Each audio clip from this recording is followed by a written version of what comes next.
Introducing the suspect.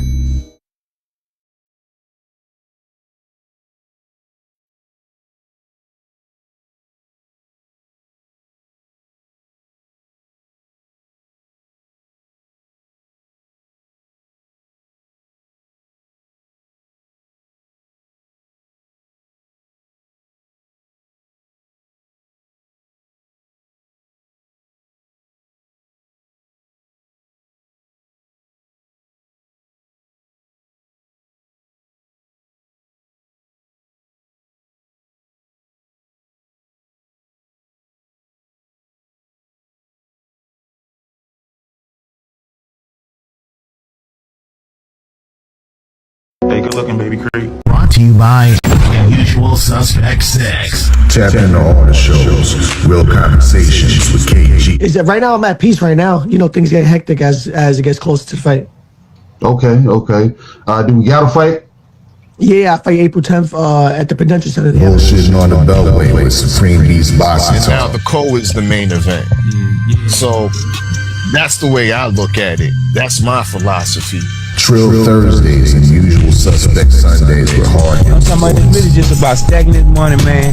Getting on these singles, damn positive, you know what I'm saying? Putting it in their face by any means. Tales from the B-side with KG and TD. Needed to fill out additional paperwork to clarify. Yes, we did. Yes, we did. That is the paperwork that you see. Hey, good looking, baby Creed. Don't call me that. Don't call you that. Don't call you what? You just call me Baby Creed. So don't call me that. Hey, fam, dig this. I was showing you love, man. You ain't got to come off like that. Yeah, that's cool. That's cool. That's all love. I know it's cool. You definitely know it's cool. Now, who you talking to, man? You talking real tough, you feel me? You better talk to your little pretty boy boyfriend, man. You get a VIP pass next to your pop talking to me like this. What's your name? Creed! I got 100 on my dash, got 200 in my trunk. Name is a grab bag, so I like a record on the top of my binocular. I'm dangerous. How can I get made popular? See, I'm living with anxiety. Ducking that surprise. Fucking with the system, I ain't fucking with some. Apollo Creed will be shamed. Or you lost it. All right. I challenge you for the heavyweight championship of the world. You and me. Running.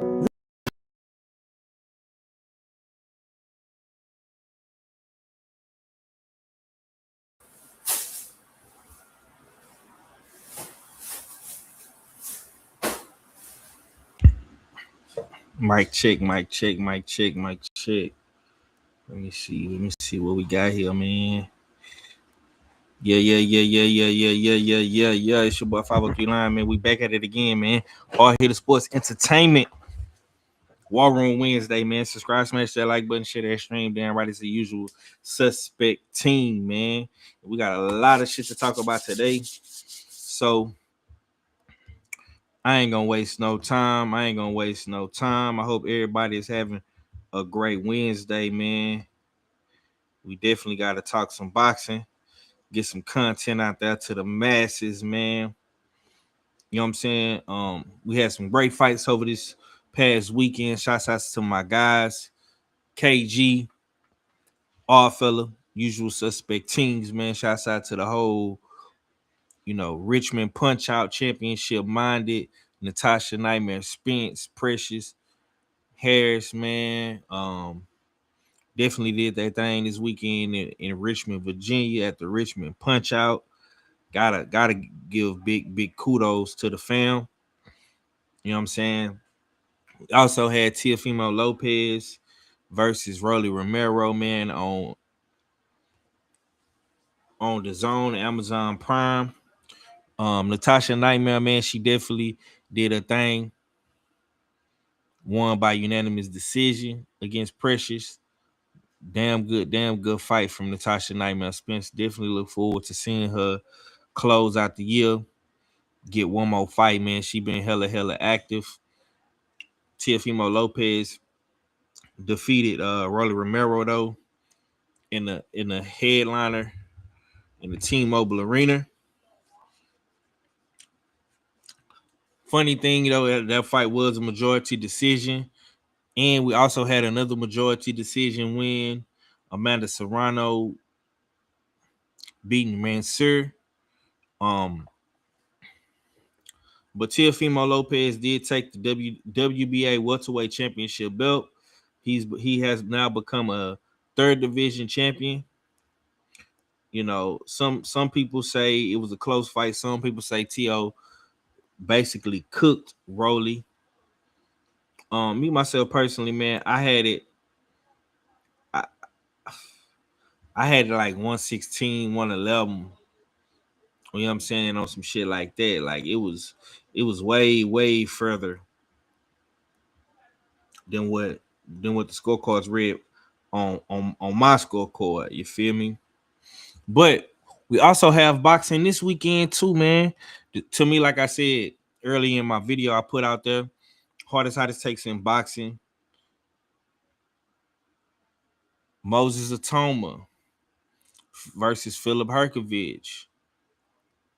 Michaela Mayer, Caroline Dubois. You know what I'm saying? We even got some pro box cards this weekend. Najee Lopez coming back. You know what I'm saying? My boy Lester Martinez, you feel me? So it's so much boxing this weekend, man. You could really pick your poison for real, bro. Like, you know, if you want to watch the women, you could watch the women. If you want to watch the heavyweights, you got heavyweights. You know what I'm saying? We got some shit on YouTube for the free 99. Pro box, you feel me? Like it's so much boxing to pick from this weekend, man.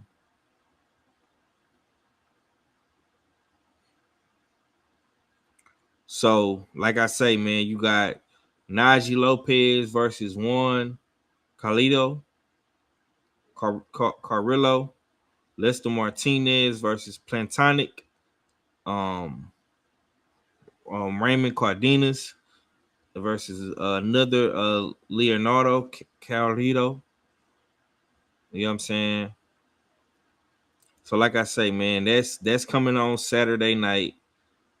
That'll be the card of the nighttime in America.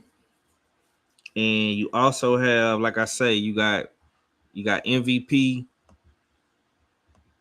I believe this is what, MVP 7, if I'm not mistaken. Oh no, this is MVP 6. So Bumgarner has MVP 7. So this is MVP 06.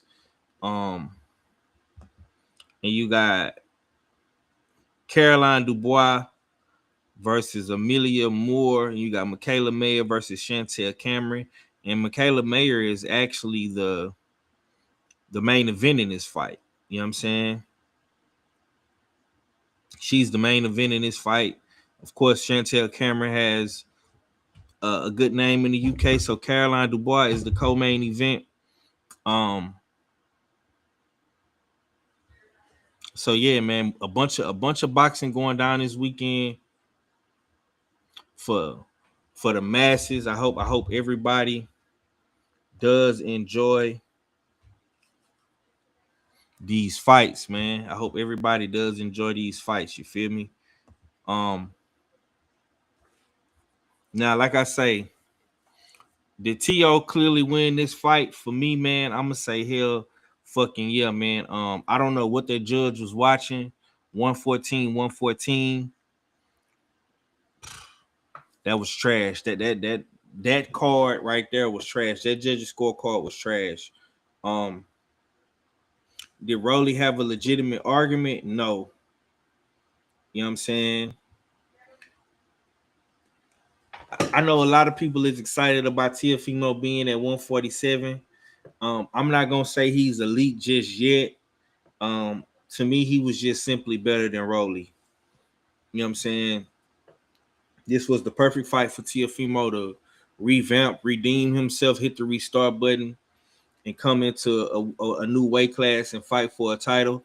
This was a smart move from Teofimo to take down Rolly first and get that strap, get that belt. You know what I'm saying? Get that on your resume. Get that accolade on your resume.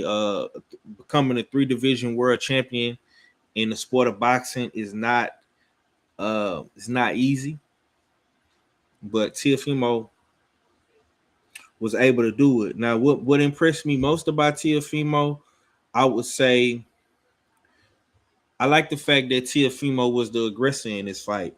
I like the fact that Teofimo walked down and stepped to Rolly the entire fight. Even with Teofimo being a smaller guy, even with Teofimo not having the power to equate as much as Rolly did. You know what I'm saying? The power punching was not equal, because we all seen when Rolly did land on T.O. what he did. You feel me? When he did land that left hook, when he did land that right hand, you feel me? He was buckled. He was hurt. He got cut. Teofimo showed dog though. Teofimo showed he was a dog. You feel me? But like I say, man, I was talking to Thomas on his stream Sunday, and you know he's still not impressed with the 147-pound division. For me, I'm gonna continue to say this, man. With all of the new additions at 147, with the big names at 147, you still got guys like Brian Norman Jr. You got Keyshawn Davis, you got Africa. You know what I'm saying? Ryan Garcia. You still got, of course, Devin Haney. You still got a lot of big names in the 147-pound division. So big names equals big fights. Now we just got to get these fights going. You feel me? That's really the main thing. But a couple of things I didn't like about that fight. I didn't like the fact that fight was on pay-per-view. Let's just start there. Salute to my brother KG. Camellia. Salute to my brother Felix. One of the main things I didn't like that fight being on pay-per-view. I don't feel like that fight was pay-per-view worthy. If I'm being honest, that was a waste of a pay-per-view. The undercard wasn't that good. Let's just be honest. I feel like we had way better undercards. Rohan Polanco is another one. Yeah, you still got a lot of good names at 147. So, only thing with Rohan, like I say, I want to see more from Rohan. But hopefully Rohan gets a fight real soon, Felix. But the undercards weren't really that good to me. Gary Russell looked decent. Yo-Yo, he looked decent. But then nobody really stick out to me over the weekend, if I'm just being honest. I think my man's over there from MVP, Laurie Harvey. He looked decent. You feel me? He looked at a whole lot better. You know what I'm saying? I got to give credit to him, because he got a crazy knockout. He got a crazy knockout versus who was my man's fighting? Yeah, let's see.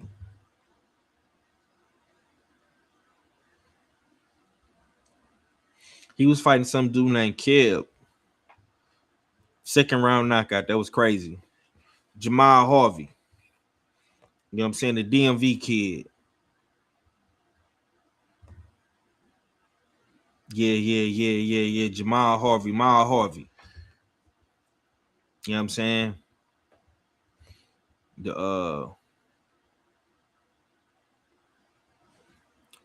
This guy right here, man, I like Jamal Harvey. You know what I'm saying? He looked decent. He definitely caught my attention in the undercard action this weekend. You feel me? So salute to him. You know what I'm saying? I think my man's is I think he from DC or something like that, if I'm not mistaken. Jamal Harvey. Yeah. I like him. Salute to him. You know what I'm saying? I like seeing um the little guys get knockouts and going viral and shit on social media.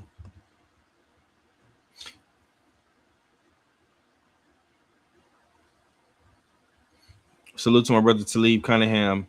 Felix say Yo looked at epic on the first half.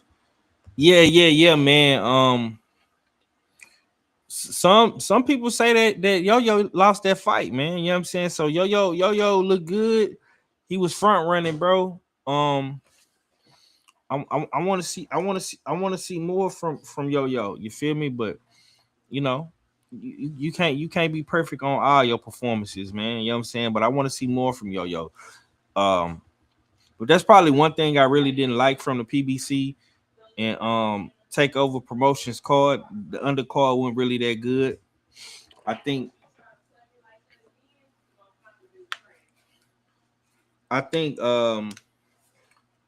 Tiafimo right now, bro, he ranks at the bottom of welterweight. I think he's a bottom tier champion. When you look at the landscape at 147, you have, like I say, Devin Haney, Ryan Garcia. I really don't know who would I put above at that third spot. I don't know if I will put T third or fourth. You know what I'm saying? I would probably put T.O. third. If I'm just being honest. Yeah, I'll put T.O. third and I put Pyro fourth. Because I do think T.O. got the better win. I think Rolly is better than Lewis Crocker. So I would say T.O. at the third spot. Of course, Dev got to be number one, and Ryan would be two.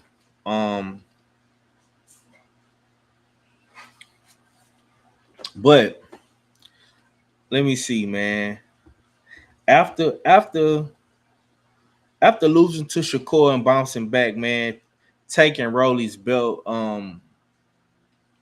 yeah, this win helped T.O. a lot, though. You know what I'm saying? This win helped T.O. a lot. It definitely bumped up the stock in the takeover realm. You know what I'm saying? As he taking some shit over, I don't know.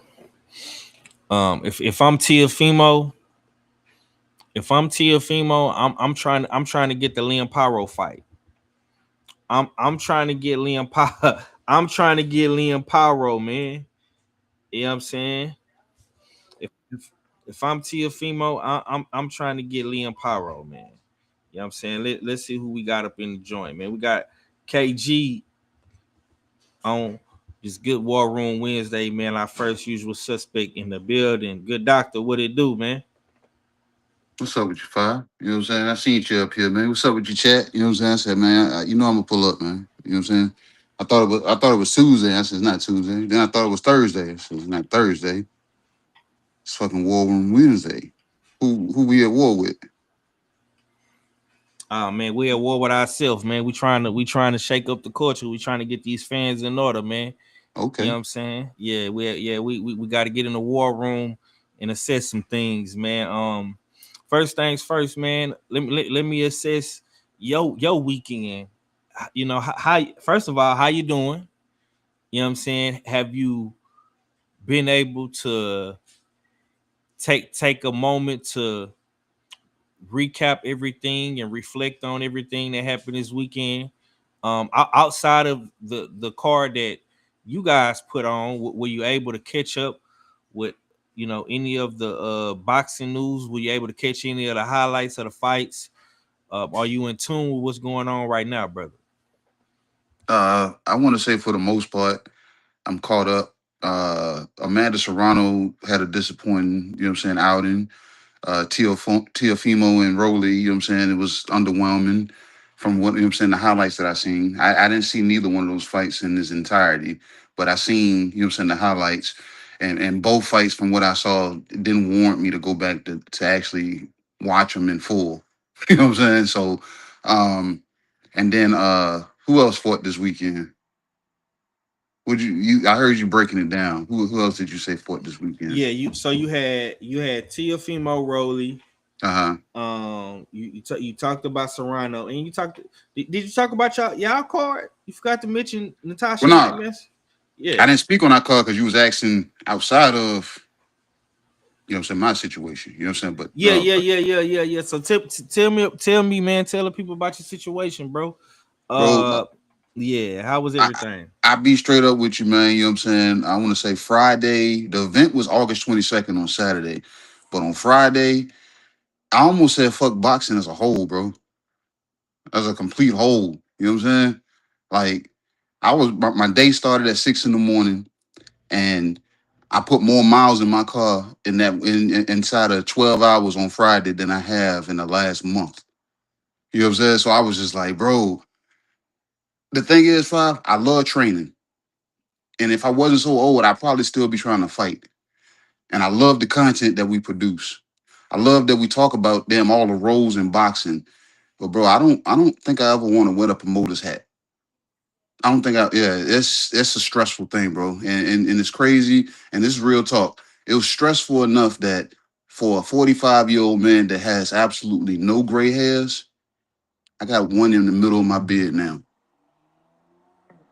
That's how you know what I'm saying? It was stressful in a sense, but enduring it all, the shit I wouldn't trade it for nothing, bro.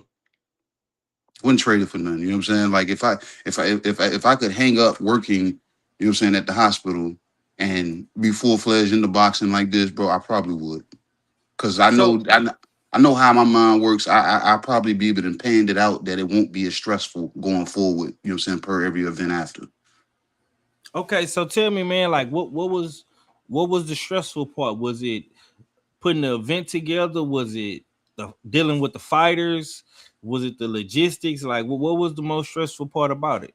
Bro, everything you just said, it's like you've been there already or something, Five, because you everything you just named off, bro. It all played a part. Like, this ain't no shade to fighters, but them niggas ain't the sharpest spoon in the drawer, bro. You know what I'm saying? Half those dudes don't know they're left from their right when it comes time to go get physicals, blood work, um, what purse splits is. You know what I'm saying? These dudes, they just show up. Like these are the definition of like fighters fight because they just showed up, bro. So that was stressful because, like I said, you got to make sure they is connecting the dots, and you got to tell them sign right here where it says signature. It's like you got to explain this to some of those guys. You know what I'm saying? So that part, the production team, to like, I wanted the camera set up a certain way, and they was like, no, it's optimum for us to do it this way, and I'm like, yeah, but I want transitions to be this way. And then if anybody watched the stream where our fella was sitting, that wasn't where he was supposed to be sitting, because I had him set up on one side, and then you're gonna run into confusion with the commission, because the commission gonna come in, they're not gonna care what your seating arrangement is. They're gonna come in and they're gonna damn do it the way they want to do it. Then the stress of, we were supposed to have 8 fights on the card, Five. We only had 5 because we had fighters miss weight. We had one fighter, he couldn't get cleared by the doctor because he couldn't get his blood pressure down. You know what I'm saying? So you're dealing with that. Then I find out at the last minute, the box of gloves, we got a huge, I'm talking about like a huge, like moving size box full of gloves. Tell me why it was not one pair of 10-ounce gloves in the box, Five. It was number 8-ounce gloves. So now I'm calling around to different gyms trying to see if I can get my hands on 4 pairs of 10-ounce gloves. So the co-main and main event don't have to share gloves. You know what I'm saying? So we had a delay. The show started late. You know why it started late? Because if anybody's ever been to any amateur events, any professional events, you can't get shit shaken until damn medical is there. If like the EMT, we had the doctor in the house, but we didn't have an ambulance posted up outside just in case damn shit goes left. So we had to wait for them. So luckily the damn DJ was thinking fast on his toes. He called 911 directly instead of calling the non-emergency number and said, hey man, ain't y'all supposed to be here? This is somewhat like an emergency. You know what I'm saying? Then I'm getting pulled everywhere out there, bitch, Five. So every time I'm walking past tables, people that recognize me, people that don't recognize me, people wondering, they want to ask questions about stuff. So I was just like, oh man. I said, this shit here. And then, bro, Natasha Spence, you know what I'm saying? I love her to death. We had a driver for her, but pretty much I ended up turning into her driver. You know what I'm saying? So she was with me, yeah, so she was with me majority of the time. So it was like if she went somewhere, it was because I moved her. You know what I'm saying?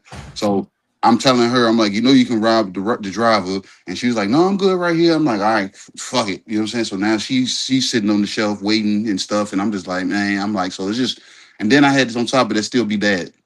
So I'm still, you know what I'm saying, trying to make sure my daughters are situated and everything. I'm trying to make sure everybody's facilitated, man. You know what I'm saying? So it was a lot, man. It was a Yeah, lot. yeah. It sounds like you wore multiple hats, man. You know what I'm saying? You like, Indeed, I did. yeah, and like you say, man, shit, I don't even wear hats like that. You know what I'm saying? But it sounded like you had a couple of them that night. Man, I was putting hats on that I didn't even know I was gonna wear. And look, crazy thing, I would have been doing a lot more commentary with what but the thing about it, Five, when you put me close to the ring, the trainer always comes out. You know what I'm saying? So a lot of those times, you know what I'm saying, I wanted to just start yelling at the referee for some bullshit that I might have seen. Or if a fighter was doing, and I was like, I can't do that as a commentator. You know what I'm saying? Because I'm supposed to be talking directly into the mic to the people that's, you know what I'm saying, that's watching and listening. And I was like, and every time I got that itch, I tap our fella, like, I'm about to get up. You know what I'm saying? And I get up and because it was a lot of shit going on that I didn't like. And I was like, as a trainer, I wanted to yell it out. Yeah, so salute to my man TD. He said he just left work listening in the Uber. Okay, bro. Salute to you. Yeah, I hope you having a good Wednesday, man. You know what I'm saying? How them Astros looking down there in the concrete jungle, Thomas? Let me know. You know what I'm saying? Salute to my guy Felix. He said you been keeping up with the Dirt case. Yeah, man. I've been keeping up with the Dirt case, man. You know what I'm saying? Yeah, I was a big fan of Lil Durk. You know what I'm saying? So yeah, I've been keeping up with it, man. It sound from what I heard, it sounded like they trying to put a snitch jacket on Lil Durk. I've been keeping up. I've been keeping up with the Lil Durk shit, and I also been keeping up with my guy Mo3 out here in Texas, in Dallas to be specific. I've been keeping up with both of those cases. You know what I'm saying? So yeah, if you hear something, let me know, bro. You know what I'm saying? Because like I say, I just watched the clips. I don't, you know what I'm saying? I just watched the clips. I'm not watching no full news segment. I look at the rap bloggers, the hip hop bloggers, and whatever they post. I got a couple guys I follow, and we just gonna take it from now. Hey, Father, let me give my shout out real quick to my boy, damn odd fella, man. Salute to our fella. Go ahead. Yeah, it's different. You know what I'm saying? It's like our fella, you know what I'm saying, was originally supposed to pull up to be a spectator. You know what I'm saying? Because he wanted to come support Natasha Spence. I offered, you know what I'm saying, the commentary position to him, and he said, "Know what?" And the thing is, he wasn't even gonna do it. Wasn't even gonna do it, Five. And then he said, "Know what? Yeah." He said, "I got it." The man came down, he crossed over, and he got on the scene, and he was our fella. You know, the our fella that we see behind the scenes that the people don't get to see. I was watching our fella in person. You know what I'm saying? The man had a notebook with him the entire time. You know what I'm saying? Like, and you could see him periodically open that notebook up and write little notes down. You know what I'm saying? And he was walking around talking to everybody. Like he was being our fella, like the meticulous guy that we know him to be. Bro, he was walking around. And that's why I think, you know what I'm saying, him being our fella and then the notes that he took, the man was able to do commentary 95, well, 80, I want to say 85 to 90% of the time entirely solo. That's why he was able to fill the airways with the words that I'm hearing, you know what I'm saying, people criticizing the show, the event, and saying, bro, this man did his damn thing. He was able to sit here and he actually talked boxing the entire time. He was able to shout out the Usual Suspect 6. He was able to talk about what was currently going on in boxing. Um, and then circle back and still had enough to damn pour into the damn event. You know what I'm saying? So shout out to my guy for coming down this motherfucker and enjoying himself bro, he enjoyed Richmond more than I do. He was like, bro, he said, man, I love it here, man. He was just like, bro, he was just looking at everything. He was taking everything in, and he took the event in to the point that Yeah. championship minded wants them our fella back. You know what I'm saying? They want our fella back. Yeah. You know what I'm saying? And I think it's warranted because, like, you know what I'm saying, me and our fella discussed, that was just, you know what I'm saying, our fella's done radio. He's done content with us. You know what I'm saying? He's done content on his own. But I think this was his very first time doing actual boxing commentary. And my nigga damn did the fucking damn thing, man. Our fella's the MVP of the weekend, bro. I know I damn wore many hats and did a lot, but my guy coming across the border, you know what I'm saying, driving 12, I think it was 12 hours, did his motherfucking thing. And the city of Richmond loved the nigga. You know what I'm saying? So shout out to my boy Alpha. Did you give my boy some obey? I forgot to do it, but I sent them to the store on the way up. I said, bro, stop at this grocery store on the way back up. You know what I'm saying? I said, you can get there, you know what I'm saying, get all the obey that you damn need. You know what I'm saying? And he was like, word.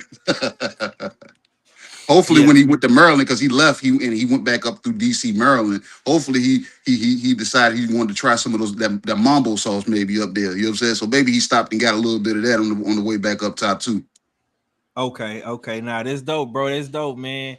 What I like, my favorite moment for me is when I seen Art get in the ring with the my man had the dress shirt on with the clean fighter hat on, and he low key made Natasha call out Clarissa. You know what I'm saying? Yeah. I was like, oh yeah, okay. Oh, fella, I see you, my boy. You know what I'm saying? Nah, that was dope, bro. That was dope, man. I wish the rest of the brothers was there, man. It was like I said, it was a good time, good experience. And like I said, everybody had a good time, man. You know what I'm saying? We had a good time. And I'm not just saying fight night. I'm saying from the time I was here, the restaurants that we went to, you know what I'm saying, that Canadians don't have up there in Canada. They want to come down here and try some, you know what I'm saying, specific damn American cuisine. Right. And him and his son enjoyed it, man. You know what I'm saying? Shout out to, you know what I'm saying, to our fella and his son, man. You know what I'm saying? Little man damn, you know what I'm saying? You know what I'm saying? He a character too, man. You know what I'm saying? So yeah, he had a phrase. I don't know. My daughter was like, he's so proper because like you say something to him, he like, pardon me.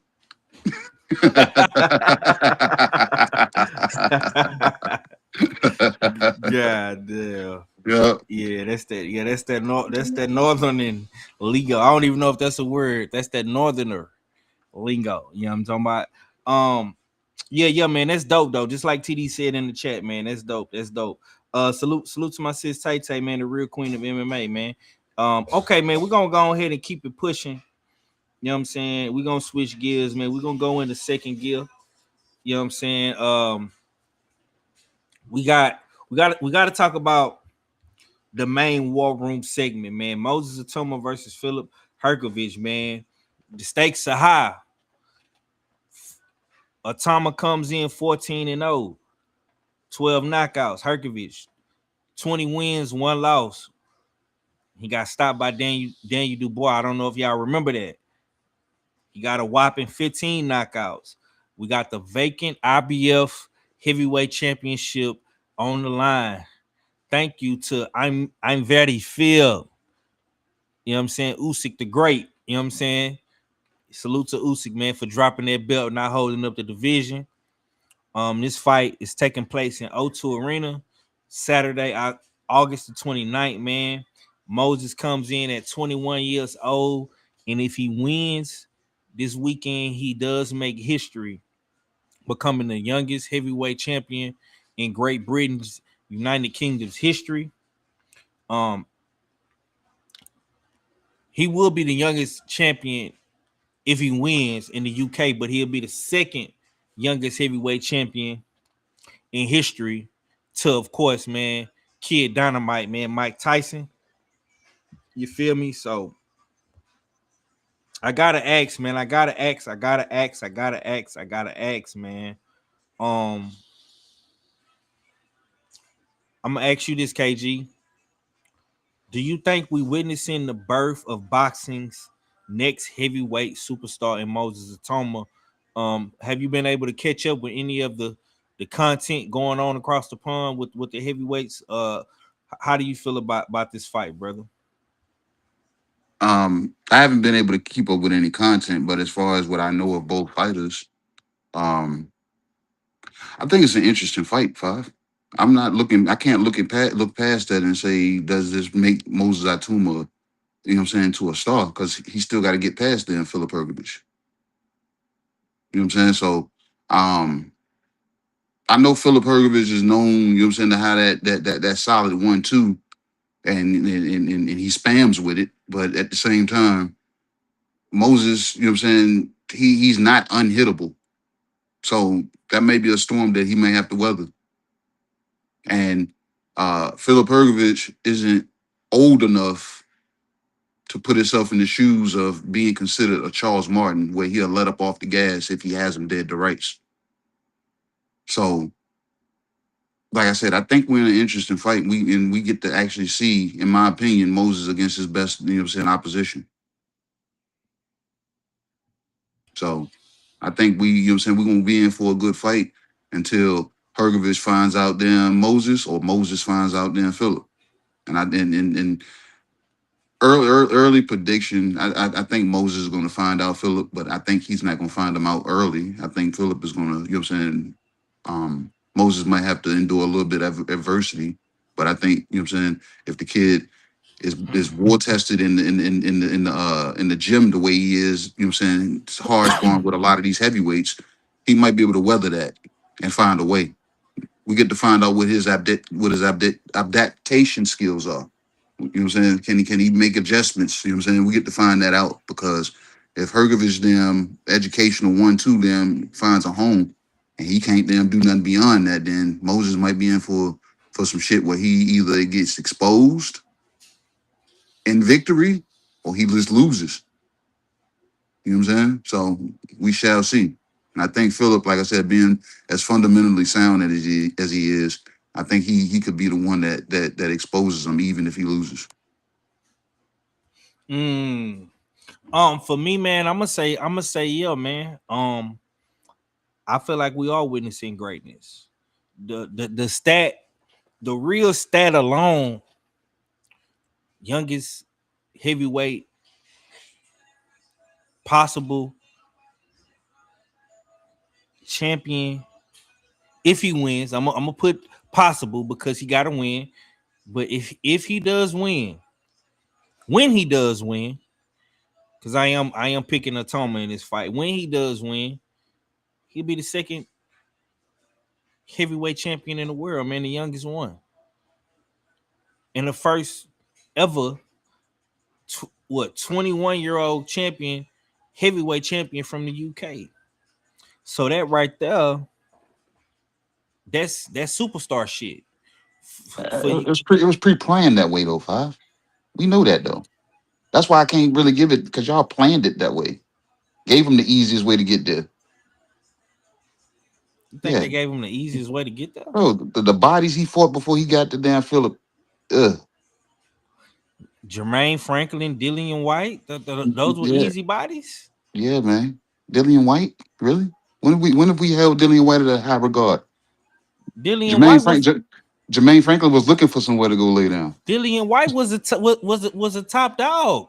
Who said that? He was Wilder's mandatory for 356 days, man. So you saying Wilder ducked down Dillian White? Is that what you saying? I'm not saying that, bro. You just said it. You just said it. That's what he said. I didn't say Wilder ducked nobody. You said it without saying it, and I just said what you didn't want to say. So you saying Wilder ducked Dillian White over 360 some days. So that's over a year, bro. That's over a year. Yeah, pretty much. Yeah. Yeah, but at the same time, he still wasn't held at a high regard, man. You know what I'm saying? Because what he say at the end of each fight? Hey, bro, I'm still learning. I'm still learning on the job. You know what I'm saying? I just get started. You know what I'm saying? So, hey, bro, you know what I'm saying? I'm just learning. I'm still learning. Yeah, ain't that what he said? So no, he ain't got the confidence in himself to be held at a high regard. So no, don't count. Man. Okay. For me, like I say, and we can agree to disagree on this, man. Two things can be true at the same time. And the truth of the matter is this. Moses is the definition of fast track. We hear a lot of guys saying that they want to be fast track. The man is 21 years old, man, and he's already fighting for a heavyweight title. And you know my rule. You know my 25 rule, right? The man only got 14 fights, bro. He said, "You know what, 5? I don't need the 20. I'm gonna give you the 6 back, and I'm gonna do it. I'm gonna do it in the 15th fight. I'm coming in with 14 of them. I'm gonna become a champion in my 15th fight. I'm gonna give you 6 back. Keep the change." On some US 6 shit, I sure appreciate it. And speaking of the US 6, man, we got the man of the hour, probably the man of the year. You know what I'm saying? The mad scientist himself, man. Your favorite, yeah, your most hated. All fella is in the building. All right, what it do, bro?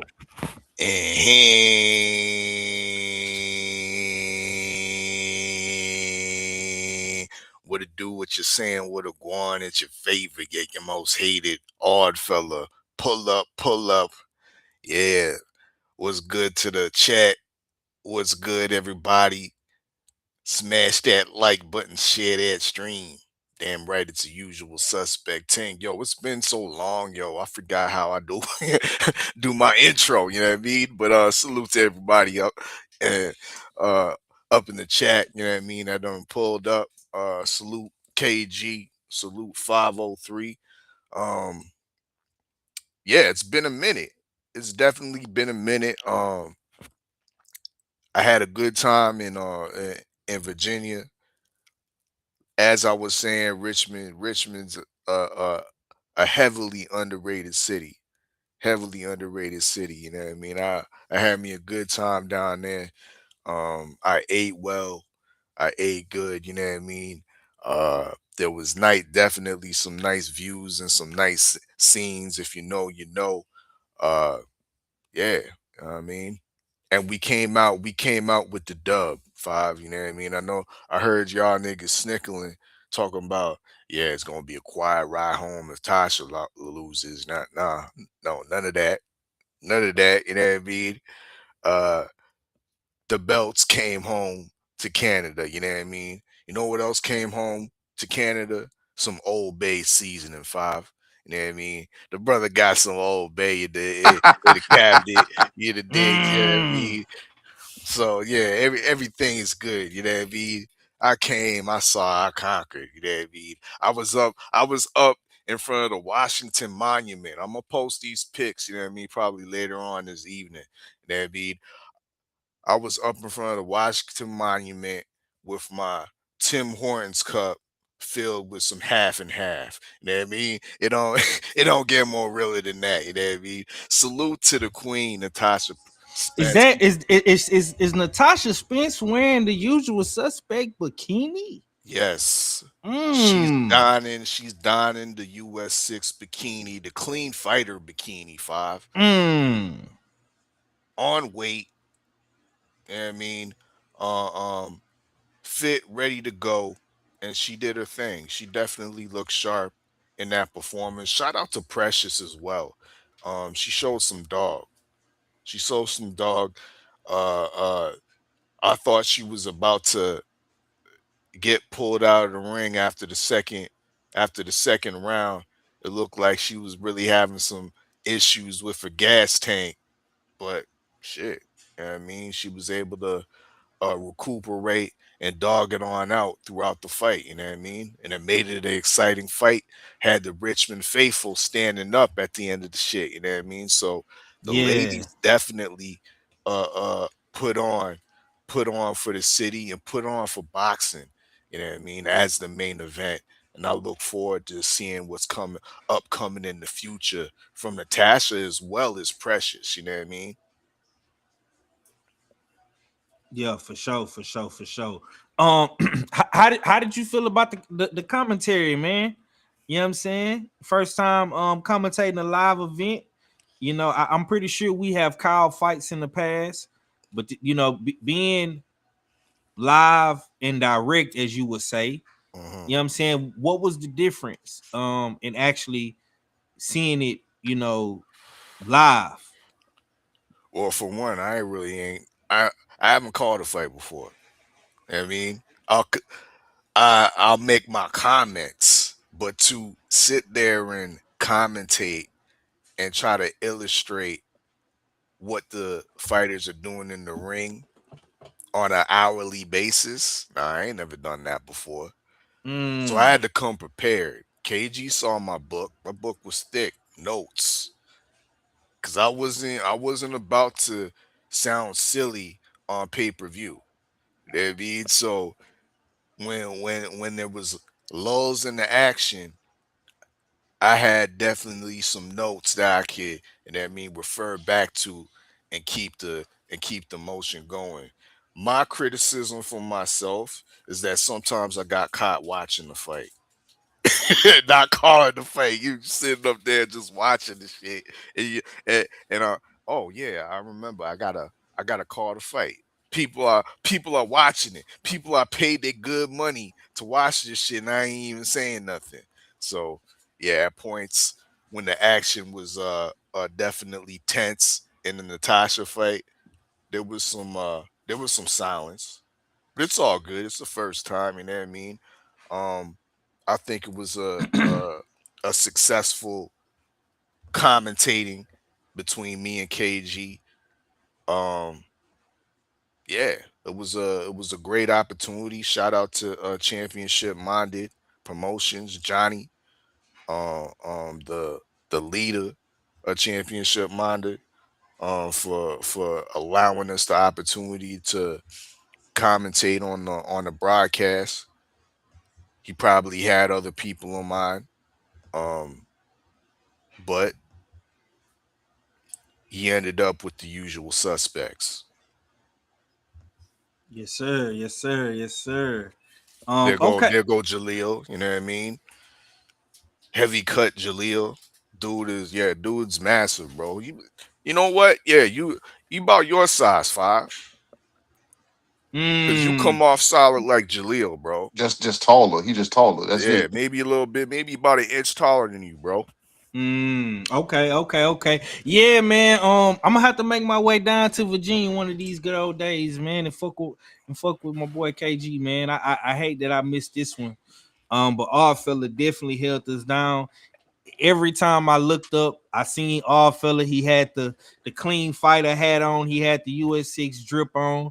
You know what I'm saying? He made sure Natasha came to the fight with the US 6 drip. You know what I'm saying? So yeah, man, y'all overly understood the assignment. You know what I'm Bro, saying? So I was mad because I left all my hats. I had like I got like 10 US 6 different colors, different style of hats, bro.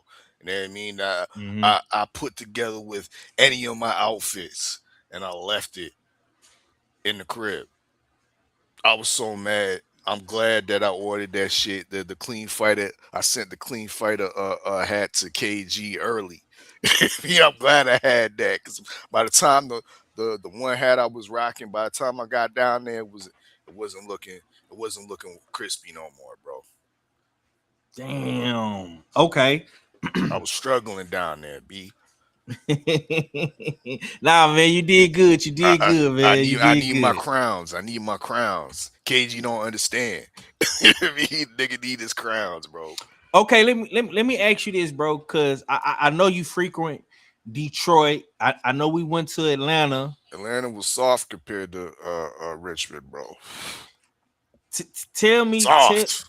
tell me one good thing that you took away from the DMV area, or what were some of the things that you could say like, yeah, I I, I fuck with the DMV. Like, what was some of the things you liked about it? Or I was only in the DMV like for one night, so I can't really give you a true assessment on the DMV. But as far as Richmond goes, which is Mhm. outside of the DMV, yo, black culture lives. You know what I mean? Real black Mm. culture. You know what I mean? Not that ignorant black culture type shit. Like I'm talking about real black culture. That's what I like about it. It gives me it essences of Detroit. You know what I mean? Because Detroit, real black culture lives. You might see the ghetto shit, but they don't talk about the middle class. You know what I mean? The black middle class and the upper middle class of Detroit. That you know what I mean? That's over there thriving, and black gentrification and whatnot. Richmond has, you know what I mean? Uh, uh, they have essences of that as well. You know what I mean?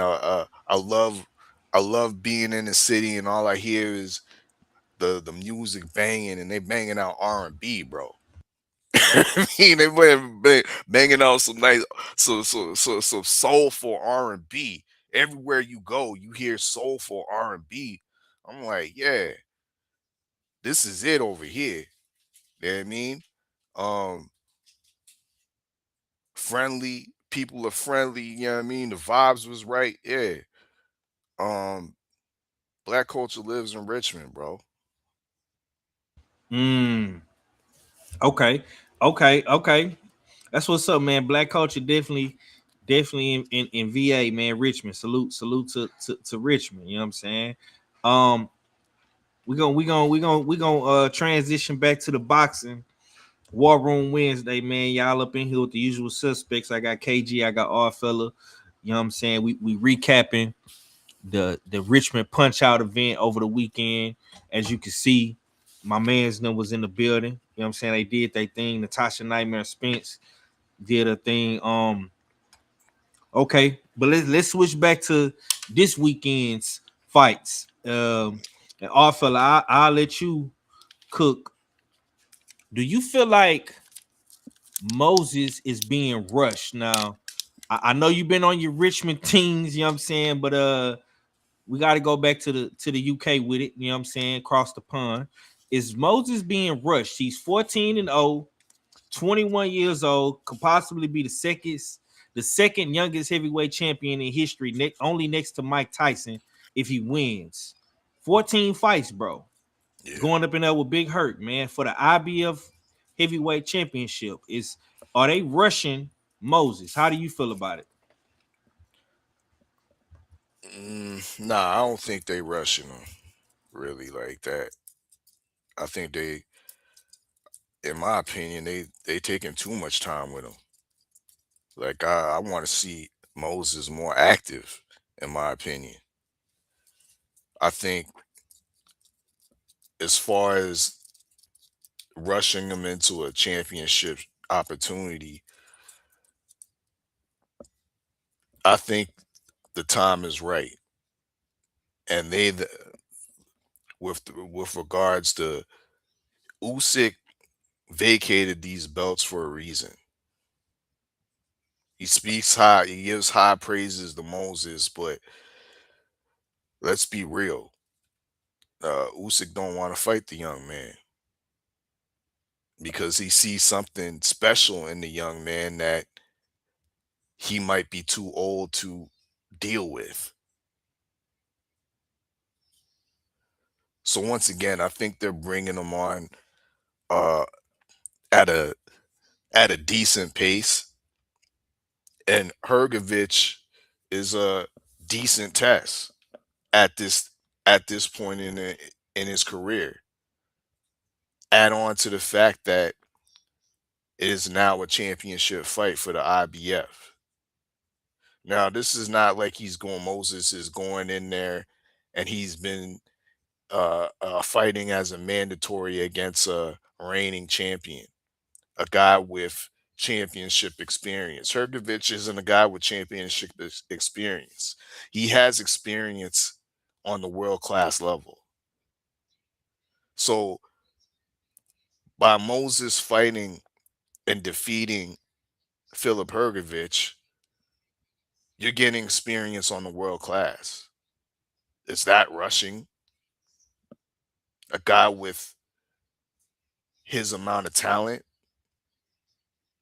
You see, the man has complained about being bored in the sport. You can't just be feeding them cans from Europe. fight after fight. You might have to put him in, put him in there with some live dogs. I think Philip Hergovich definitely fits the bill. He's basic enough that Moses might look great in this fight. Philip might be tailor made for a guy like Moses. Philip also has a chin that's proven against world class opposition. Another question that's on Moses's paper is he can he go to rounds? Does he have any issues with his gas tank? Once he starts losing his gas tank and becomes a little bit more fatigued, will his defense that's based off of reflexes and bouncing in and out, will that lessen? And with that lessening, will Hergovich be able to land his vaunted right hand? And when that right hand lands on a fatigued Moses, what happens? These are the questions that we want answered on Saturday afternoon. And I think, once again, Hergovich definitely is the guy for that job to bring those questions to Moses. But that's my take. Okay. Good take. Good cooks. KG, I'm gonna slide back to you, bro. Now, the sleeper story that I feel like ain't nobody talking about. The history of the Herkovich scar tissue. Right? Herkovich does have history of getting cut. We seen it in multiple fights since he fought Daniel Dubois. Do you think against a fast, powerful southpaw like ITAUMA, does Herkovich have a chance of surviving Moses' pressure if he gets cut early in the eye? Could you see Herkovich bringing the dog out like how T.O. had to bring the dog out when he got caught with that left hook and got cut up by Rolly? I think the dog will come out if um Moses gets too happy trying to paint that target. Because if he does, you know what I'm saying, if he does get the cut, does he get caught up where his corner is telling him to target the cut, or he gets too caught up in targeting the cut himself where he's leaving himself vulnerable? That Hergovich is allowed to stay in the fight, or does he just stay the course and keep working? You know what I'm saying, working the tree. So, like I said, those questions need to be answered because some people, when they get somebody cut, whether it's via headbutt or they were able to produce it by a punch, some people get caught up with trying to target that target to try to, you know what I'm saying, not necessarily get the referee to stop the fight, but I have an actual target for me to hit. You see what I'm saying? Because it's already painted. So you get caught up in trying to target that shit where you're now that person that has the cut, if they're smart enough and their IQ is high enough, they can read the fact. You like, bro, all this nigga's doing is searching for my cut. If I can get my head off the line, he gonna set himself up for counters. So, like I said, as long as he don't get caught up in doing that, you know what I'm saying? I think that keeps Hergovich's dog at bay. It won't be able to come out. But if he gets caught up with that and Hergovich sees that and he weathers it, then that 1-2 that he has, he's gonna find a way to get it because he already knows what Moses will be chasing after. So, like I said, we get to find out if the young man is more mature than you know what I'm saying, than what he is, or we find out that he's still a young guy based off of what he's hunting for.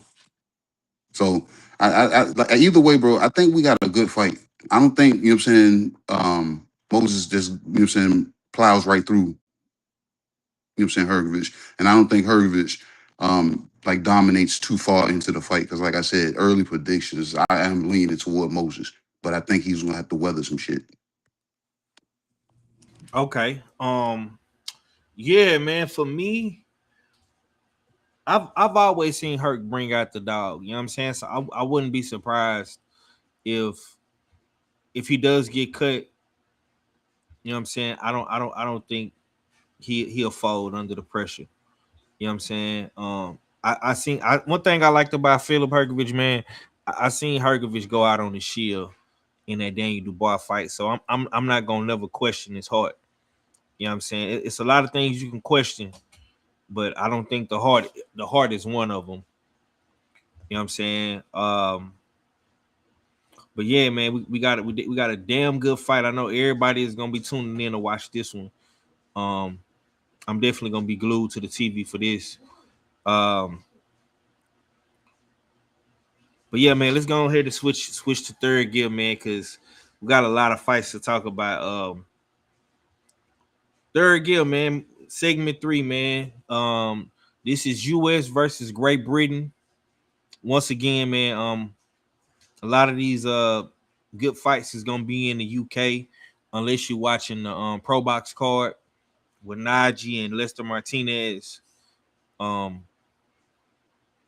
we got Michaela Mayer, man, versus Chantel Cameron. You know what I'm saying? This is the WBC, WBA, and the WBO, I believe. And if I'm not mistaken, this fight should be at 154, or it might be at a catch weight of 148. I'm not for sure. But I do know that Michaela Mayer, you know what I'm saying, she got all those belts, you know what I'm saying? So salute to Michaela Mayer.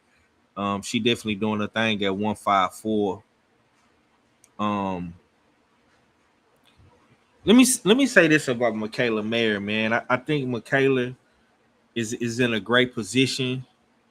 A lot of girls have been calling out Clarissa Shields. I know that's a lot of people's dream fight. Like we was talking about it earlier with Natasha. You know what I'm saying? She called out Clarissa as well. So I would definitely love to see Natasha get that opportunity. I'm not gonna lie, but we all know how to go move. You know what I'm saying? She you know, she very selective on who she be wanting to fight next and all this shit. So I think Michaela Mayer is at the top of the runnings when it comes to the GOAT. But I'm gonna ask you this, KG. Who do you think is who do you think out of these two women, who do you think has faced better opposition, and who do you think is the better technical boxer out of Chantel Cameron and Michaela Mayer? Damn, man, I like both these ladies. You know what I'm saying? Because you remember when Chantel Cameron was did she do it twice? Did she beat up damn sideburns twice? I believe so. Yeah, Yep. Yeah, she did. yeah, Yeah. and the way she did Yeah. it, man. You know what I'm saying? And then, like I said, Yeah. so and Michaela Mayer, I've been a fan of Michaela Mayer ever since. Like I've been a fan of her, but when she picked up the weight and went up to 54, I like her better because she's like, I think that gave her more of a dog because it's more controlled because she's able to. I think the weight holds her down. Same thing with like Clarissa. The weight holds them down and makes them, you know what I'm saying, be able to press. And the way Michaela Mayer fights at 54, I like Chantel Cameron, but is she prepared for that? Because Chantel Cameron can be slippery at times, but Michaela Mayer is not a small woman, like far as height and reach. I don't know if she's gonna be able to be as slippery with her because Michaela is pressing, and it's like is if you guys know anything, the throwaway punch that you throw where a person is going, Michaela does that, and she's able to cut the damn ring at that damn angle. So I don't think Chantel's gonna be able to be as slippery. So I think we got a good fight. The fans is gonna, you know what I'm saying, they're gonna enjoy this one. Because I know I am. Because I like both these ladies. And what was the last part of what you said? Who do you think has the who has faced the better opposition? Um, blindly them thinking about their resumes right now. I want to say Michaela Mill. You know what I'm saying? But Mm, I want to say, you know what I'm saying, because I really don't, you know what I'm saying, know too many people before or after, you know what I'm saying? I know you guys can clean me up and throw the names at me that Chantel Cameron really fought outside of them sideburns. But I know I've seen her fights, not knowing necessarily who she was fighting, but watching her work. Because you know how you watch a fight, your eyes be almost just fixated on one person. So it really didn't matter. I just like to watch her fight. mm. But I think Michaela Mayer, like I said, blindly thinking, you know what I'm saying, not really knowing um, names right now, looking at that shit. Because I know Michaela fought them, the face of MVP boxing. You know what I'm saying? Facts. And she was trying to get that rematch, but that ain't gonna happen because she's going up. But shit, AB went up too, so we might be able to get that other fight. I know you're gonna talk about that too, because that's gonna be a good one right there. Who she fighting? But yeah, Yeah. Okay, just to piggyback off what you saying. Looking at Chantel Cameron's resume, bro. Man, it's hard, bro, because she got a win over Katie Taylor, my nigga. You know what I'm saying? see that? She, See, you you know what see I'm that shit like saying? shit like that. Exactly. Yeah, So yeah, yeah, I was about to say that, bro. Like, yeah, my nigga, like, got the Like I credit. said, I knew y'all was gonna clean me up. 'Cause like I yeah, said, I ain't looking bro. at the name, but yeah, Katie Taylor, look at that. Amanda couldn't damn beat that bitch damn 3 times. Yeah. So Yeah, bro. I'm not gonna lie, bro. I would slightly give it to. I would have to slightly disagree with you. You know what I'm saying? I know that was a off the dome. You know what I'm saying? You just answering. You know what I'm saying, based off what you think. But looking at it, bro, as you was talking, because I had to go back and double check myself when you said sideburns. I'm like, okay, I remember that fight because that's when Red was real high on McCaskill. You know what I'm saying? That was his girl. And Chantel Cameron came in that joint and whooped her motherfucking ass like it would like she owed her some money or something. So let's see. She beat Katie Taylor, like I said. She beat Mary McGee, she beat McCaskill. Who else she got? She got a couple of these chicks on here, man. Last fighter was undefeated. Yeah, she did her last fight. Michelle Cota Scale, for however you say this lady's name. That was in the UK. You know what I'm saying? So she got some solid names. You know what I'm saying? Oh fella, let me ask you, brother. Does the winner deserve serious pound for pound consideration in this fight?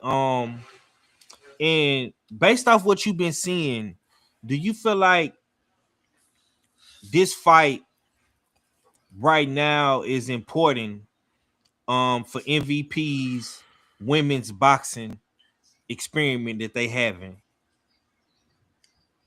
Yeah, most definitely. It's an important fight between two key females on their roster. Two, I believe they're both pound for pound talents. Michaela Mayer is already on my female pound for pound list. Mm, Chantel Cameron is on the fringes of it, and it's arguable if to put her on there.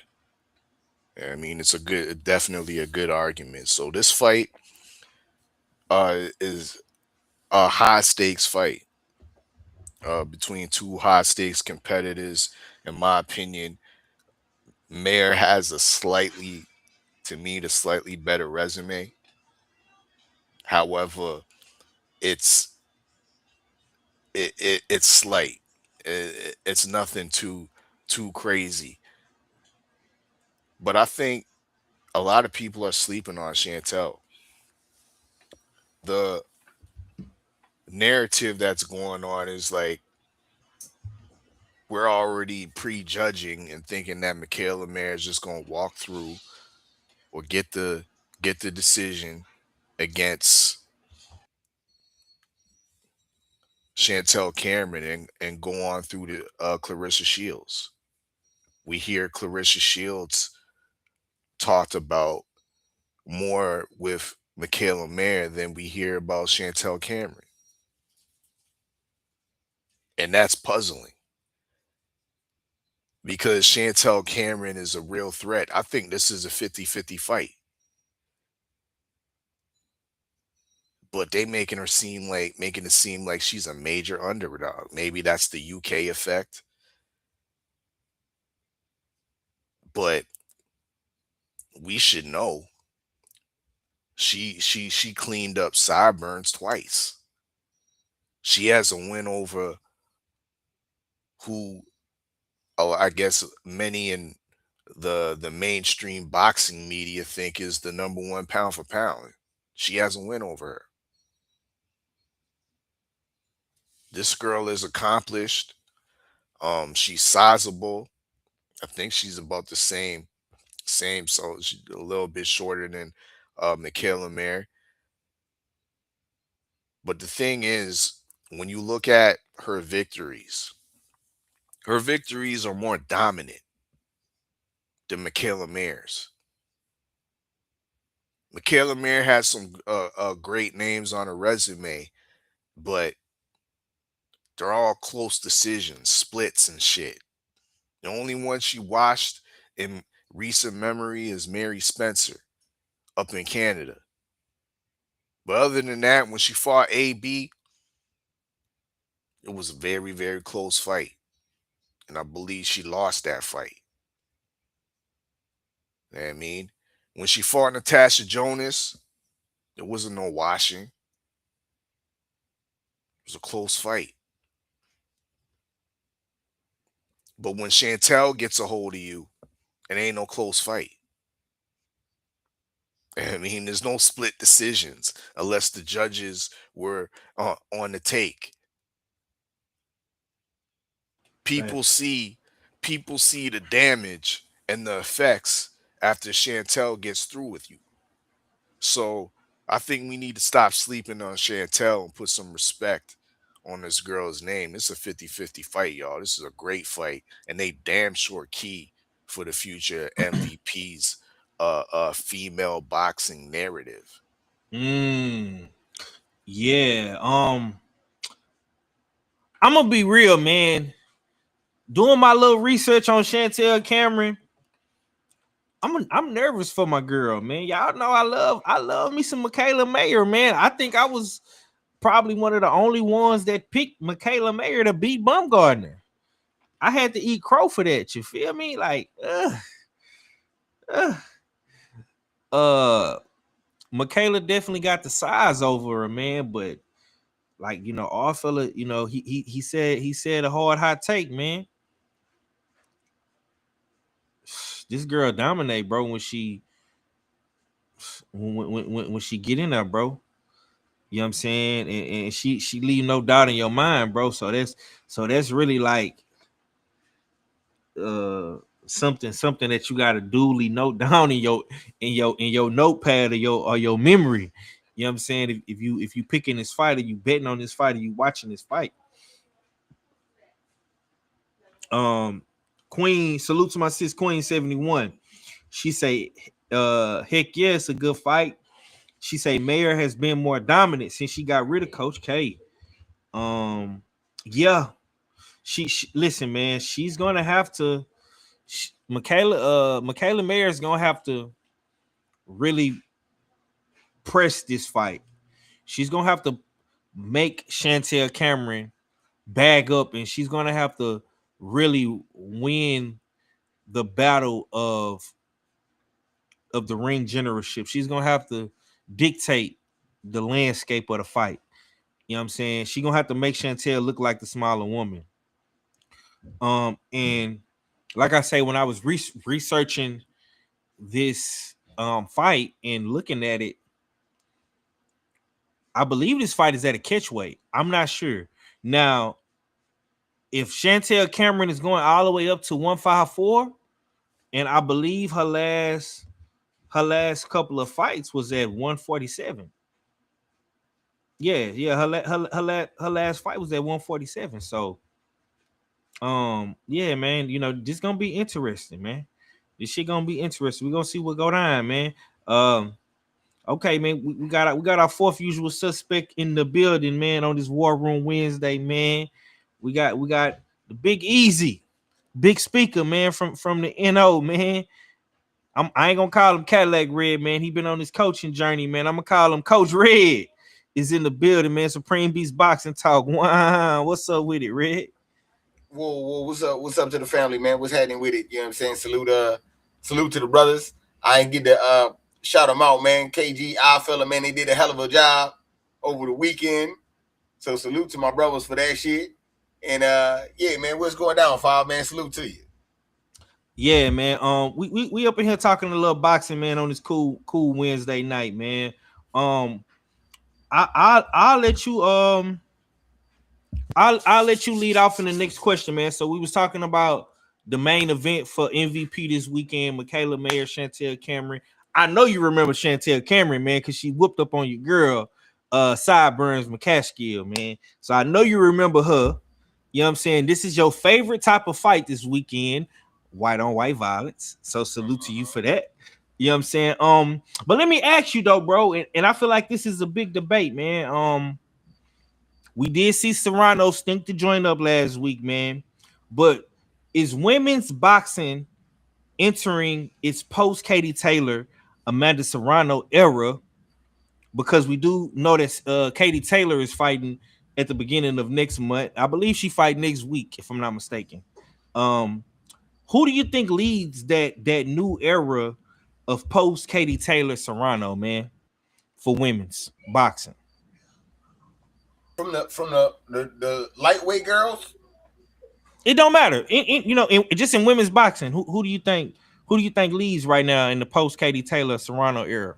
Oh, Clarissa Shields is the face of women's boxing right now, even with Katie Taylor being there. I would definitely give it to her. I mean, Katie Taylor is up there though. We're not gonna say Katie Taylor not up there, but I still would say Clarissa. So I like to split them. Clarissa with the heavier weights and Katie Taylor with the lighter weights. So that's why I asked with the lighter weights. If I had to say with lighter weights, I would think Caroline Dubois would be next. She has the recipe. She got the UK backing. She got a brother that is a heavyweight that ring bells. You know what I'm saying? She's been doing her thing. Was she an Olympian as well, right? She an Olympian as well. So, you know what I'm saying? Everything is set for. Mm-hmm. You know what I'm saying? So, yeah, man. That's what I would say. I would give it to her first. You know Okay. Interesting. So Red say he gonna slide over there to the GWOAT. Yeah. I like that. But I do think that we gotta factor in Alicia Baumgardner for sure. We definitely gotta factor in Caroline Dubois. And of course, man, Michaela Mayer, Chantel Cameron. You know what I'm saying? These are all women that's, I think, leading the post Katie Taylor Serrano era. Specifically, Baumgardner and Clarissa Shields. You know what I'm saying? So we shall, like I say, man, it's gonna be this weekend is gonna tell us a lot. This weekend is gonna tell us and show us who really got their hand on the pulse of women's boxing. You know what I'm saying? I feel like what our fella and KG did last week was very instrumental as well. With Chantel, not Chantel, but with Natasha. You know what I'm saying? Displaying her in front of Richmond, in front of the good folks of Richmond, Virginia. You know what I'm saying? And she definitely deserves a title shot. I know she called out the GWOAT, you know what I'm saying? But Michaela Mayer and Chantel Cameron got the, you know what I'm saying, got the belts at 154. So yeah, go ahead and give my girl a title shot, man. She deserved it. WBA, Gilberto, do your fucking job. You know what I'm talking about? All right. Now let's switch it. Let's switch in the fourth gear. We gonna speed this thing up a little bit, man. We're gonna get the rocking and rolling on this War Room Wednesday, man. Caroline Dubois, Sweet Caroline. Now, Caroline is the co-main event. I'm not gonna lie, I seen this and I was like, MVP, what are you doing? You put my girl as the co-main. Like, get damn. But it's Chantel Cameron. She did beat, she beat Katie Taylor. You know what I'm saying? It's for Kayla Berry. You know what I'm saying? Whatever. Cool. All right. So we got Caroline Dubois versus Amelia Moore. Caroline 13-0, 1 draw, 5 knockouts. Amelia Moore 4-0, 1 knockout. This ain't the best opponent, so maybe that's why they put her as the co-main event. Caroline Dubois got the WBC and the WBO lightweight championship at 135. So we shall see what happens in this fight. KG, I'm gonna pass it to you now. You is the recreational trainer of the usual suspects. You know what I'm saying? You could definitely teach a nigga how to throw a 1-2 and throw a hook. You know what I'm saying? Get his footwork together. I'm gonna ask you this, big bro. How does leaving Shane McGuigan and moving to Manny Robles affect her? Dubois split with McGuigan after years together before this defense. Knowing that she got all this smoke with Alicia Baumgardner coming up to 135 in November. Leaving Shane McGuigan, and going to Manny, is that like the best move right now? I mean, why would she do that, bro? Like how do you feel that would affect her? Like you said, man. I mean, got 3 fight philosophies. Alicia Baumgardner left Tony Harrison to Derek James. So we said the same thing. We did say the same thing. Who did she fight?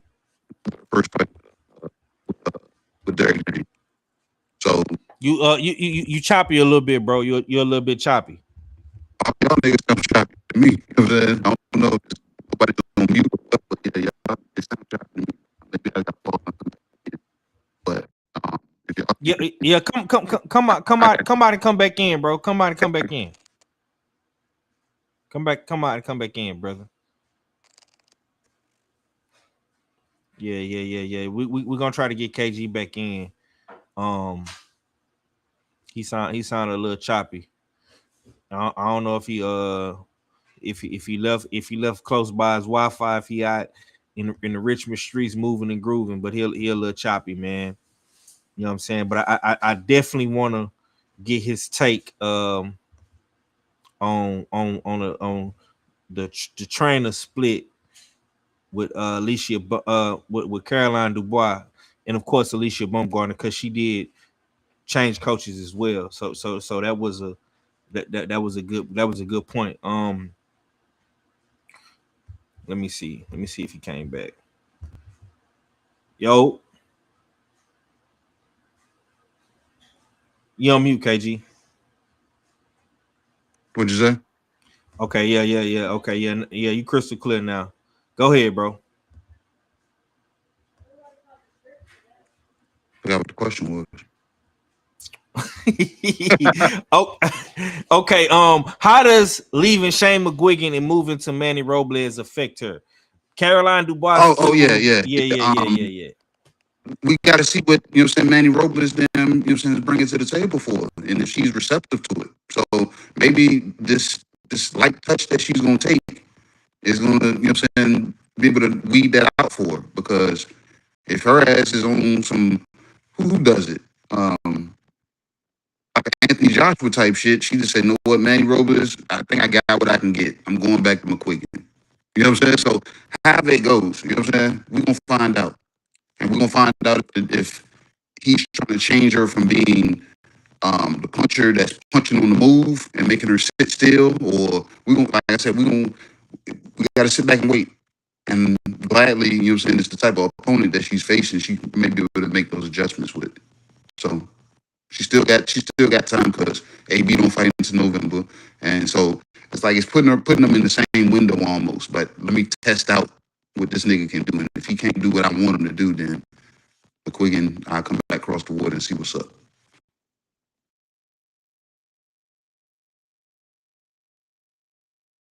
You on mute, 5. Okay, okay, let me ask all fella this, man, because I want to ask all fella about. I want to ask you about Caroline Dubois, bro. Do you think Caroline can become a genuine crossover star at 135? Does she need does she need Alicia Baumgartner to do that, or do you think she is somewhat already doing that? Nah, she needs AB. That's why she has a campaign for AB. She know what she's doing. She can't make it as a so-called star, as you want to put it, without no AB. She can't uh be a so-called star with fighting the likes of Turhan, Alif Turhan. That ain't what that ain't gonna make you into a crossover star. That's gonna help. But fighting the likes of AB, who are they saying MVP is saying is the face of female boxing, the incoming face of female boxing. That's you beat her. You beat that face, then you become a star. So yeah, she can't do it by fighting the Amelia Moores and the turn hands and whatnot. Nah. She gonna have to build up to AB.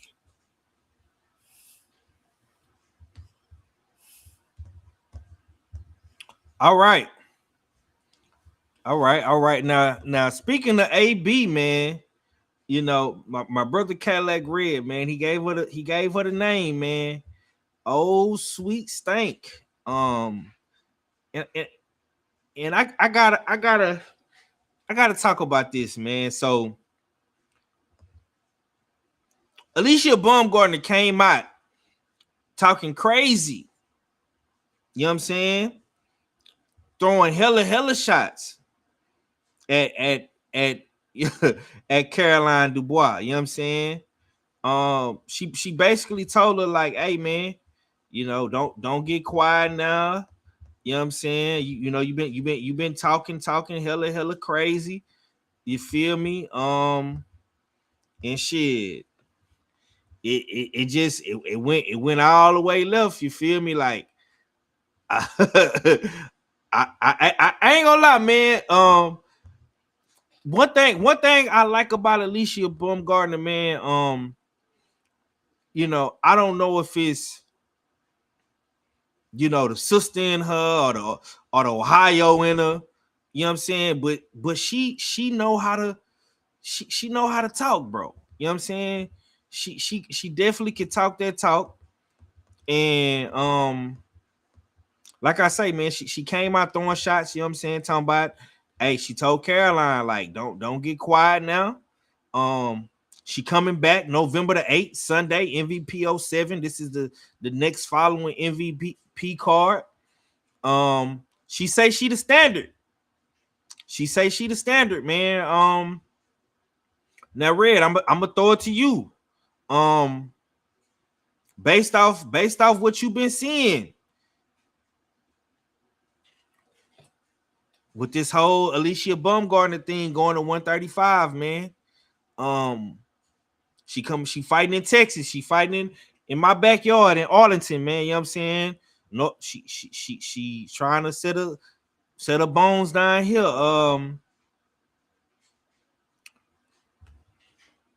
Could Alicia Baumgartner make a strong case to become the new face of women's boxing if she does great in Texas against this Turhan chick? How do you feel about all this? I can't say that she does have potential to be the face. So I want to start off by saying that. But fighting the fighters that she's fighting is not a great way to go about it. Going off the last fight, Thomas was in the bin. She was. It was, they had the curtains up in the theater. I didn't even know the theater had curtains, so it didn't sell as well as it was supposed to. And now she's coming back, and I want to see how it does in Arlington. I'm definitely interested to see. I think she does have great potential, but I don't know. To me, I feel like Alicia should be getting the hate that Clarissa be getting, because Clarissa doing, you know what I'm saying? She moving up and down, collecting belts. You know what I'm saying? Niggas don't want to say, but Alicia Baumgartner ain't had a knockout since she got caught. Well, since she was suspected of cheating. You know what I'm saying? She had a knockout since then. You know what I'm saying? So, hey, and I ain't even saying she was cheating. I'm just saying, since that suspect shit came out, been a whole bunch of decisions around here. You know what I'm saying? Against lesser fighters who you should be duffing off. So, I'm very interested to see that fight, that mega fight with her and Caroline for sure. The talk is cool, but I seen you get slapped for talking. So I hate that for you. So I would just like to see you in the ring. Damn. Against Caroline. That's goddamn. All right, man. We got our fifth usual suspect in the building. My man's needs no introduction, man. He started this usual suspect shit, man. We got my brother Stay Ready Mac in the building. What's going down with it, Mac? You on mute, Brody. Can you hear me? Yes, sir. I don't know why. Every time I come over, my screen freezes up. When I'm on, I don't know what's up with you. You might have to go back to StreamYard, my boy. You think so? But what go down, bro? Man, shit, we in here talking this good boxing, bro. Let me ask you, man, Alicia Baumgartner, man. She came a couple days ago talking real crazy, man. She got a fight in Arlington. That is where we linked up for the first time. We went to go see EJ fight Mikey Garcia. You know, now she's not fighting in Cowboy Stadium. Let's just make that very, very clear. You know what I'm saying? She's not fighting in Jerry's world, but you gotta crawl before you walk. You know what I'm saying? Let me ask you, Mac, is moving to 135 the right move for Alicia, man? How do you feel about Alicia fighting at 135? And she coming in against a champion. And what's this girl's name? Torhan. All the smoke at 135, and then she's going to get somebody that she can beat, that she can get us acclimated to the weight class. So who's left at 134 to fight? Nobody.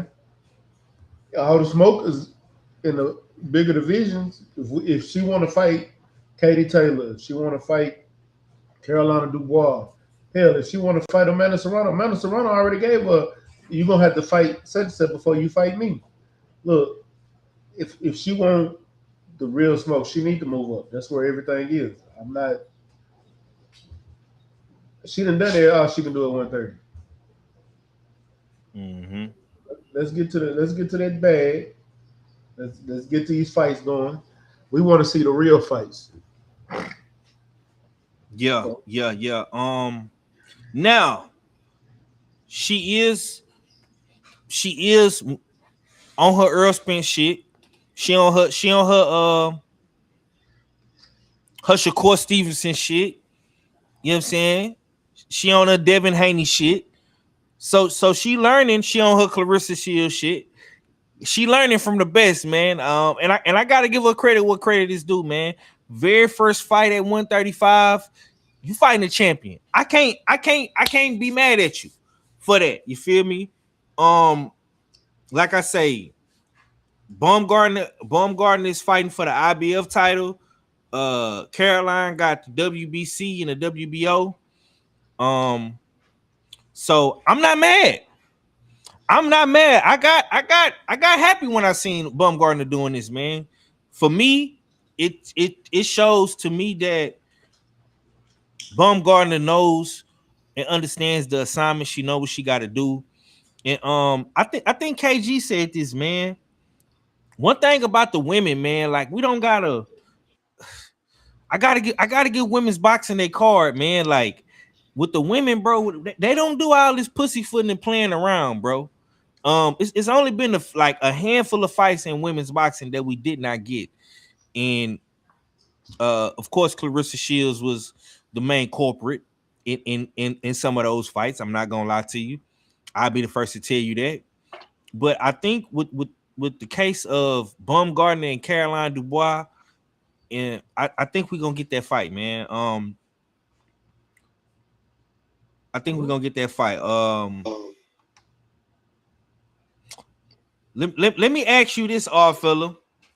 Do you think that we are disrespecting this Turhan chick by already discussing the AB and Caroline Dubois fight? Are we disrespecting this champion's credibility already at 135 now? According to Tommy says she damn near lost her last fight. That's what Tommy told me. But those are whole facts. Yeah. Yeah.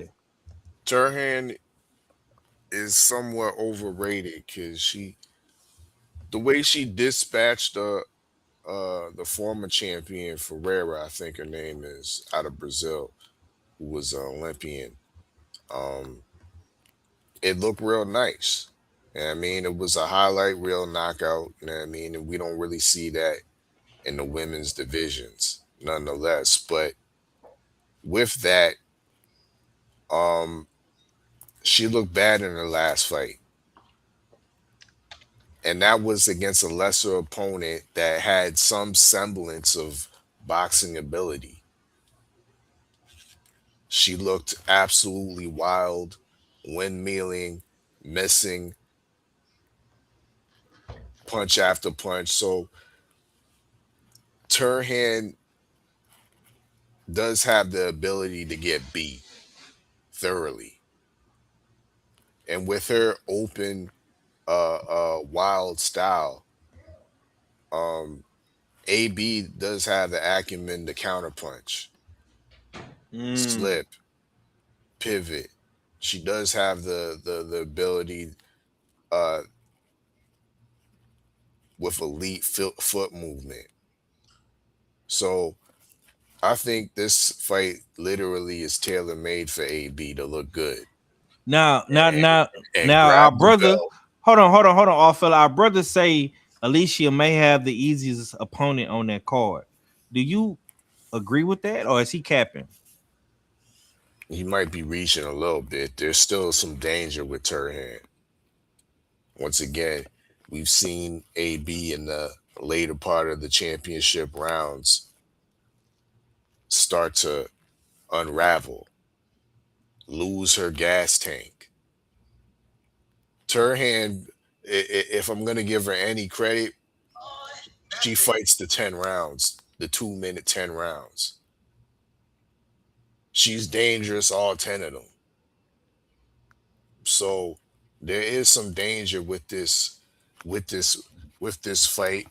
Her coming up in weight for the first time, acclimating and against a dangerous puncher, but I still think she's tailor made. And this sets up a great fight in the lightweight division with her and Caroline Dubois.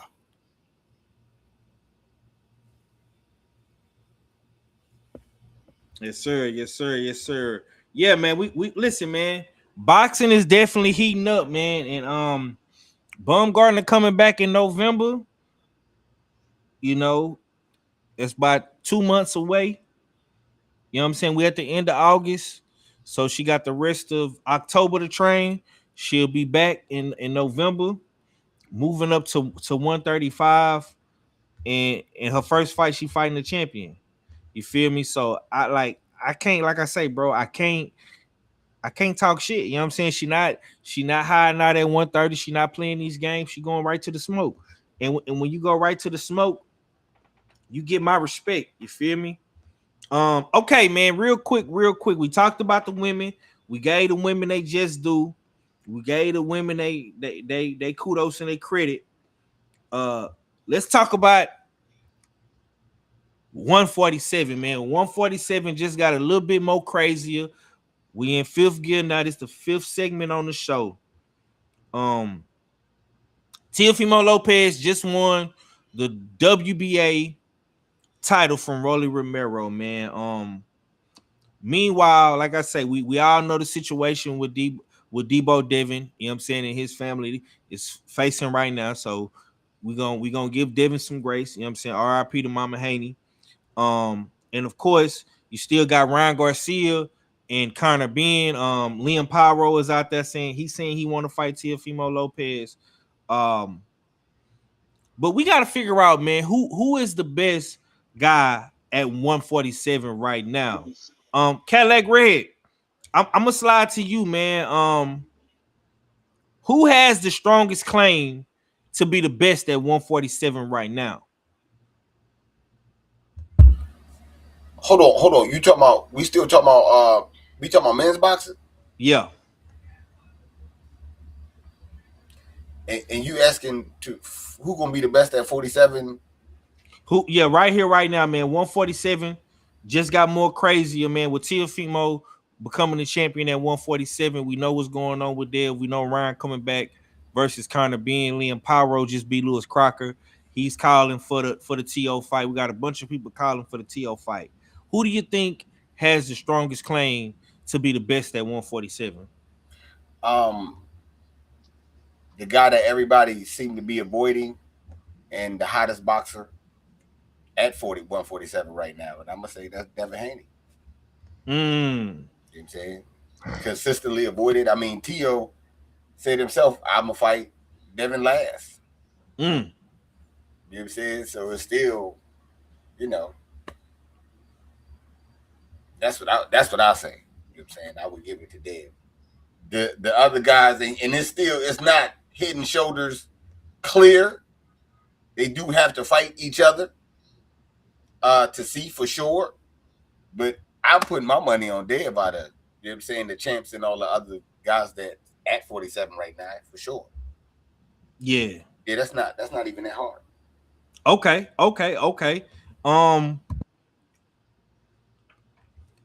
Fella, I want to ask you, brother, when you look at 147, man, who do you think has the most momentum right here, right now, man? We just seen Teofimo beat Rolly. We seen Devin beat Brian. You know what I'm saying? We seen Ryan beat Barrios.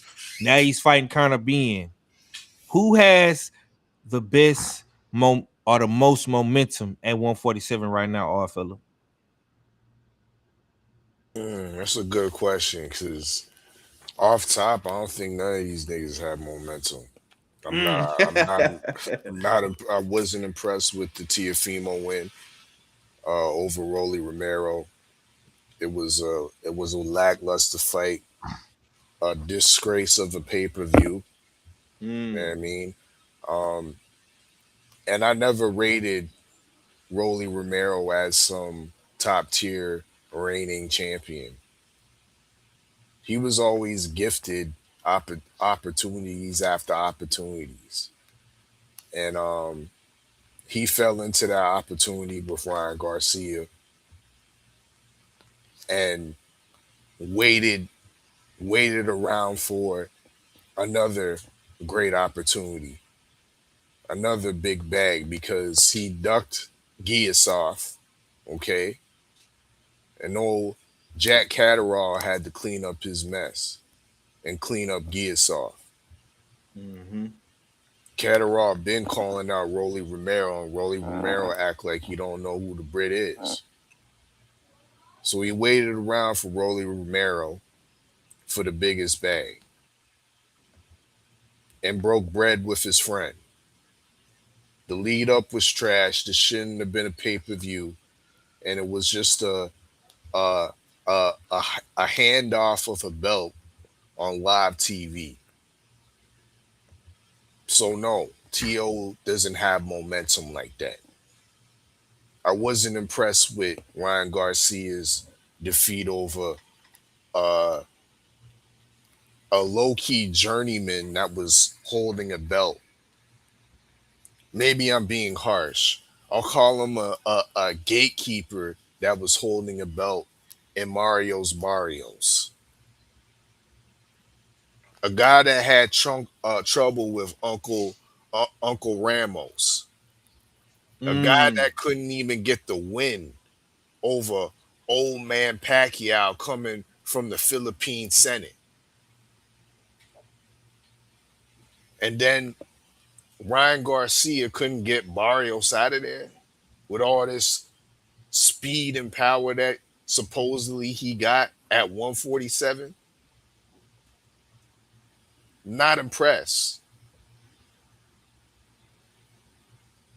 That's not real momentum.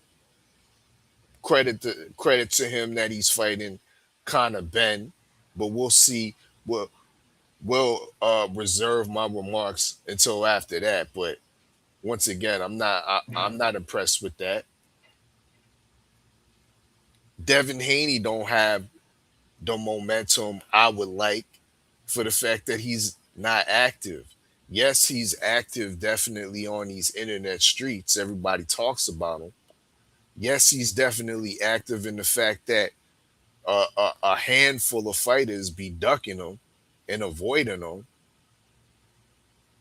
And it's an obvious fact that he is number one in the division. Regardless if he's been out the ring since the Brian Norman Jr. fight. He's number one. Straight, simple, and plain. And rest in peace to Devin Haney's mother. But when you have someone in your life like that, such as your mother, and that loss comes, that transitions comes, to certain people, it might be a motivation to them to go even harder in their mother's honor. So we might even be seeing greater things from the number one right now in Devin Haney.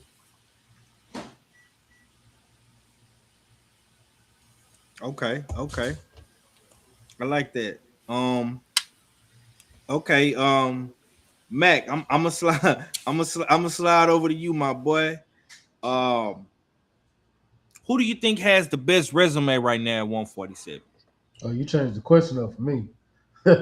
I'm changing. I'm doing change ups and curveballs all game, my guy. I feel you. The best resume. None of these niggas. Not one of them. I don't care. Man, come on, man, bro. At 147, like the resumes are like bare, bro. Agreed. I 100% agree. So Teofimo just came up and beat Rolly. Nobody and their mama thought Rolly was gonna win that fight, and he didn't. It looked good, but he still did not win that fight. We knew Teofimo was the more skilled fighter. We knew what was gonna happen. Rolly beat Ryan for a vacant title. Ryan had that was their first fight at 147. Let's go to Ryan fight Mario Barrios. Mario Barrios been looking like shit since he got to 147. He got a draw with Pacquiao. He beat Ugas after Ugas got fucked up by Earl Spence. Mario Barrios, I'm not gonna call him a gatekeeper, but we all knew he was just holding on to that title until he fought one of the young guys. Facts. Any one of them niggas would have fought Mario Barrios and beat him. Holding the belt. He was just holding the belt. Agreed. And then you got Devin. Devin went and fought Brian Norman. Brian Norman went and knocked out somebody that we didn't really know and got the title. I knew the nigga, but go ahead. Nah, hold on, cuz I gotta stop you right there, man. Get a gringo his credit, cuz. Don't do that. Look at the gringo resume now. He got Tank, he got Duarte, Haney. No, I'm not. Hold on. He got a loss against I don't give a damn about what happened before 147. I'm specifically talking about 140. I don't give a fuck what they did at 130, 126, 117, 240. We talking about welterweight, 147. I don't care about none of that shit. And you telling me to give the gringo some credit. He lost the Tank. And Ring get no credit for this graphic. Yeah. So I don't, and he lost to Rolly. And he beat Mario Barrios. And they so bullshit they had to put Conor Ben on there and he ain't even fight him yet. The fact of the matter is this, right? I feel what y'all saying, but if we being technical, we do got to give it to the hold on, wait, I'm not the one to take up for the nigga, but I'm gonna tell you like this: if we being technical, Teofimo and Devin got a better resume because they both fought Loma and beat him. See, now you're moving the goalposts. I thought it was I ain't moving the goalposts. I'm not going. If you gonna throw this bullshit up, hold on. I thought y'all said it was 147.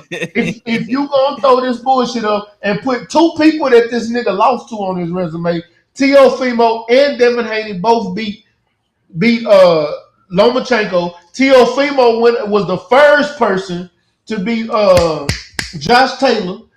Devin Haney beat George Kambosos. Regis Prograis, the boogeyman, and he went up there and beat Brian Norman. If you want to throw them on there, ain't none of that valid what you saying though, Mac, because you the one that said it don't matter if it's 117 or 240 pounds. You said this is 147. But that's my point. That's why I'm arguing with him. This don't mean nothing because he don't got the best resume, even if you want to go with them other weight classes. But at 147, none of these niggas got a good resume. Not one of them. Not one of them. Okay, Devin got the best resume right now at 47. Devin got the best. He got the best resume at 47. What are you talking about? Out of all the opponents, Brian Norman was the best opponent. Yeah, he was. Look who everybody else fought at 47. Everybody we just named, look who everybody else fought. Devin Haney has fought the best at 147 pounds. Straight. No, I'm not taking. I'm just saying. My point was, all of them was crazy. Devin has fought the best competition and only had one fight. Right. So this is what I was saying. When I said who got the best resume right now at 147, I was saying overall. But if y'all just basing it off of 140, if y'all just basing it off of 147 alone, you can say Devin Haney. But one thing I'm not gonna do is I'm not gonna discredit Ryan Garcia. I know you will. Ryan Garcia, he got Barrios and he got Conor Ben. He don't got Conor Ben until he finna fight Conor. He finna fight Conor Ben, bro. That fight cannot happen. You That fight hold could on. not happen. When we talk resumes, Bro, credit to a drug cheat, my nigga. What is you hey, doing? when we talk resumes, I'm not finna give them credit for people they lost to, especially in the way they lost. He got his ass whooped by Rolly. He got knocked out by Tank. Them don't count. Devin Nigga, and beat nigga bending Teofimo for me. Lopez. I mean, Teofimo beat Josh Taylor, Rolly Romero. I'm saying just at And 147. I'm just no, saying at one.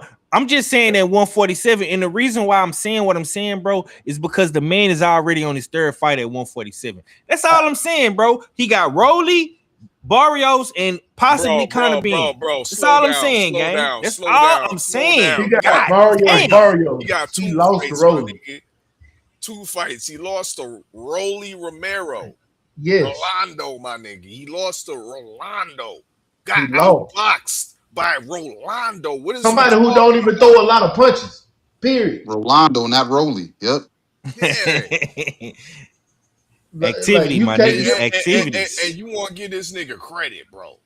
He active. He active. I got that Look, activity. you got to give them Ryan credit because he's still who the actual people want to see.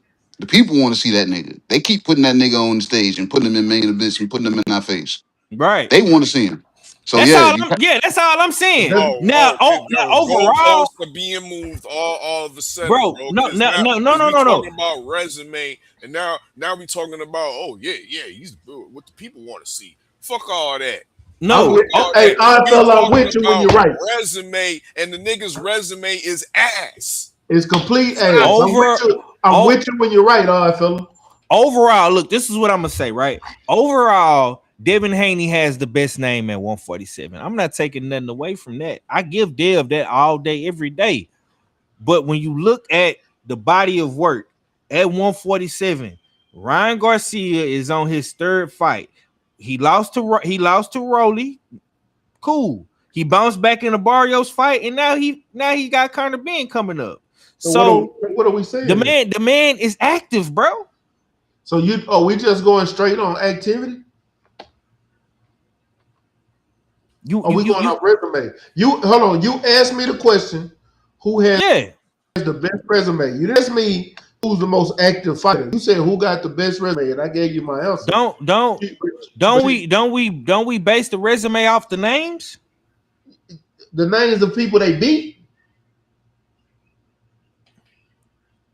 So you got to be able. So we basing it off wins as well. When you base the resume, just because you fought somebody, if you who can I give an example to? When we talk about let me see. When we talk about Lomachenko, do we bring up Lomachenko's losses? You don't bring up Orlando Salido.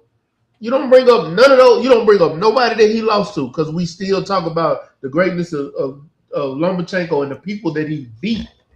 You don't talk about him losing to T.O. You don't talk about him losing to Devin. We talk about him beat the people that he beat. When you bringing up Ryan Garcia, why are we bringing up Rolly? The only person that he didn't beat at 147 is Mario Barrios, and he got the title. That's it. Mm-hmm. So if you want to talk about his resume at 147 or the things that he's done at 147, the only person that you can even bring up in this conversation will be Mario Barrios, because ain't nobody they not gonna talk about the Rolly fight. He looked like complete shit in the Rolly fight. I agree with you on that. Okay. So the nigga Hitchin got a better resume at 147 than Ryan Garcia. No, the fuck he don't. I rate Silas over Barrios. No, the fuck he don't. Now you're reaching, bro. Now you're reaching. If you don't like Ryan Garcia, just say you don't like Ryan Garcia, my nigga. We spitting facts. You know what I'm saying? That's cool. We spitting facts out here, bro. I get it. You ain't, you know what I'm saying? You ain't got to goddamn, tell the man why he down, man. Goddamn. All right, man, KG, I gotta ask you about this, man. Since They brought up Richardson Hitchens, man. He calls out Brian Norman Jr. and then he doubles back and says that the higher ups don't want to see this fight, man. What the fuck is going on with Africa? And do you think Africa will be a player in the 147-pound division? Will he cross the street like Conor Benn is doing in the Ryan Garcia fight? Do you see Africa going at any of these top guys at 147 because he backtracked with the Brian Norman situation? I can see him fighting Brian Norman Jr. for real because Devin Haney gave black ass Richard the confidence. He's the damn doppelganger of Devin Haney, as far as, you know what I'm saying, being the boxer. You know what I'm saying? So Devin gave him the confidence, and he believes he's stronger than Dev. So he was like, man, fuck yeah, man, I beat the fuck out of damn Brian Norman Jr. Knock that nigga the fuck out. And of course, the higher ups not gonna want to see it because, like I said, is Top Rank gonna wheel and deal with Zuffa? That's why he's probably saying that shit. You know what I'm saying? But I can see him having confidence. You know what I'm saying? Due to how Devin won. He sees himself as a better boxer than Devin. I think this would be a fight that he won't flake out of. Like, seriously. And I think because he's looking at it from Brian Norman's damn previous damn dance partner. And I'm not talking about the white boy. He's talking about what he saw against Devin. And he's probably under the notion he'll come in gun shy again. Because I think, in my opinion, I think Richard Hitchison has a better jab than Devin. So Devin, I mean Richard, black ass Richard will probably try to predicate that off of that.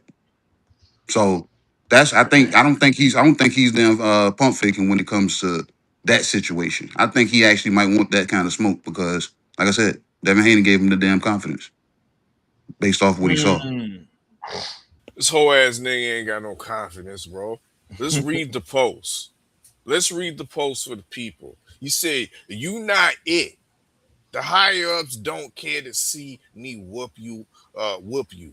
Hashtag facts. Like, what is we doing, bro?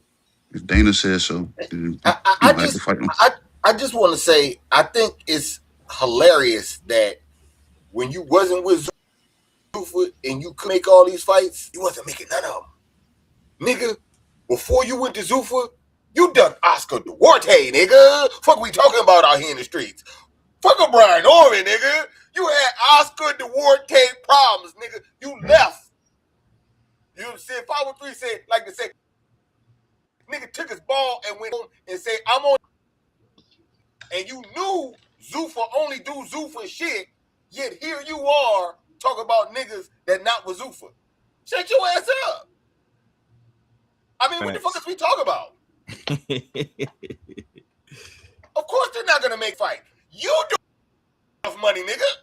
What are we talking about? Type of star? Nigga, you're gonna fight someone as Zuffa type of nigga. So shut up and just fight whoever they bring next, man.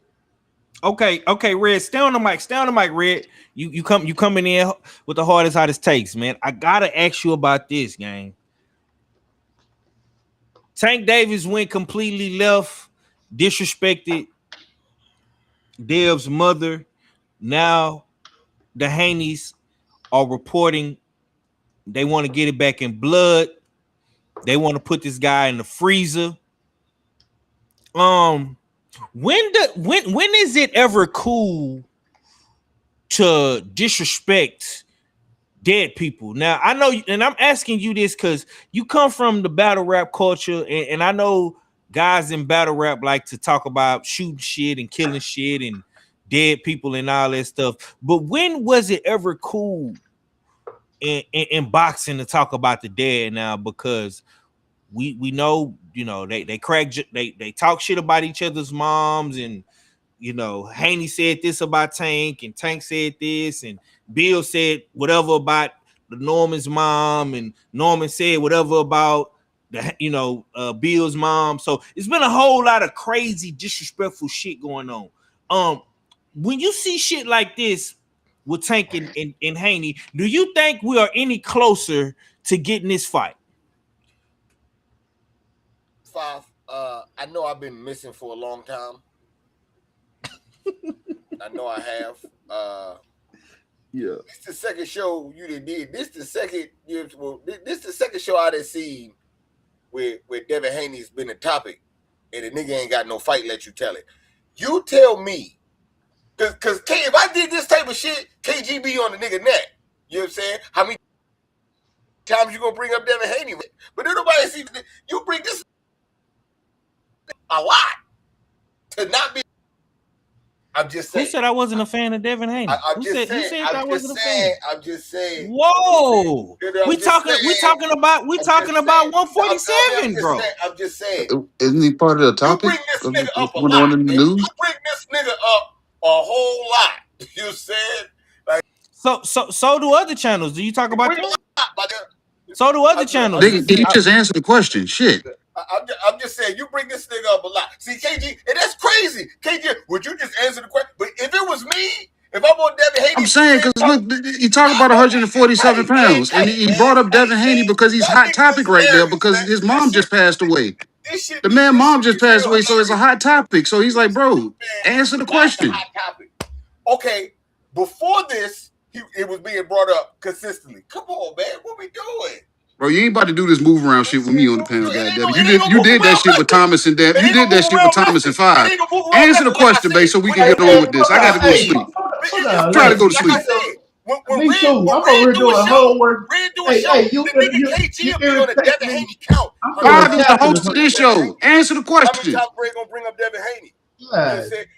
He's the host of the show. He can bring up the nigga as many times as he wants. Answer the question. I mean, bro. This is my first time asking you about Devin Haney. This is my first time bringing the man up. All show. Last time you did a show, right? Your last show was so what? Devin Haney brought up. Nigga, I'm a boxing channel. I'm supposed to talk about the boxers, bro. But when I say the nigga's the face of boxing, you be like, nah, no, he ain't. Because he ain't, bro. He's the face of. He is the face of the internet. Everybody on the internet is talking about Devin Haney because the man mama just passed away. So Tank Davis disrespected the man's mom.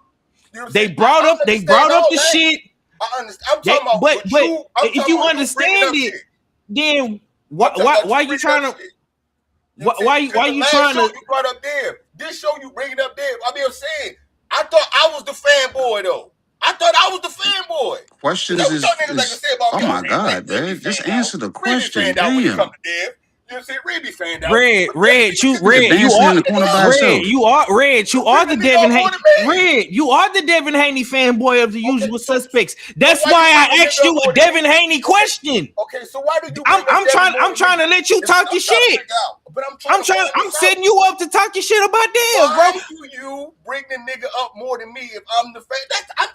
First of all, nigga, you don't do shows no more. You ain't did a show in about 3-4 weeks. When I did do shows, what are you talking about? You bring the nigga up more than me. You said you still bring the nigga up more than me. At this point, why does it matter? Answer the goddamn question. Shit.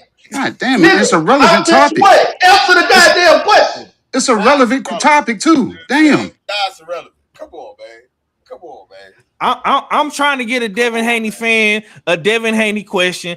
I'm just being a moderator. Hey, can I answer the question? I can't even moderate. Hey, can I answer the question? It's crazy, bro. Let me answer the question. Let me answer the question. Go ahead, bro. Go ahead, man. Bro. Look, hey, to be honest with you, moms are off limits.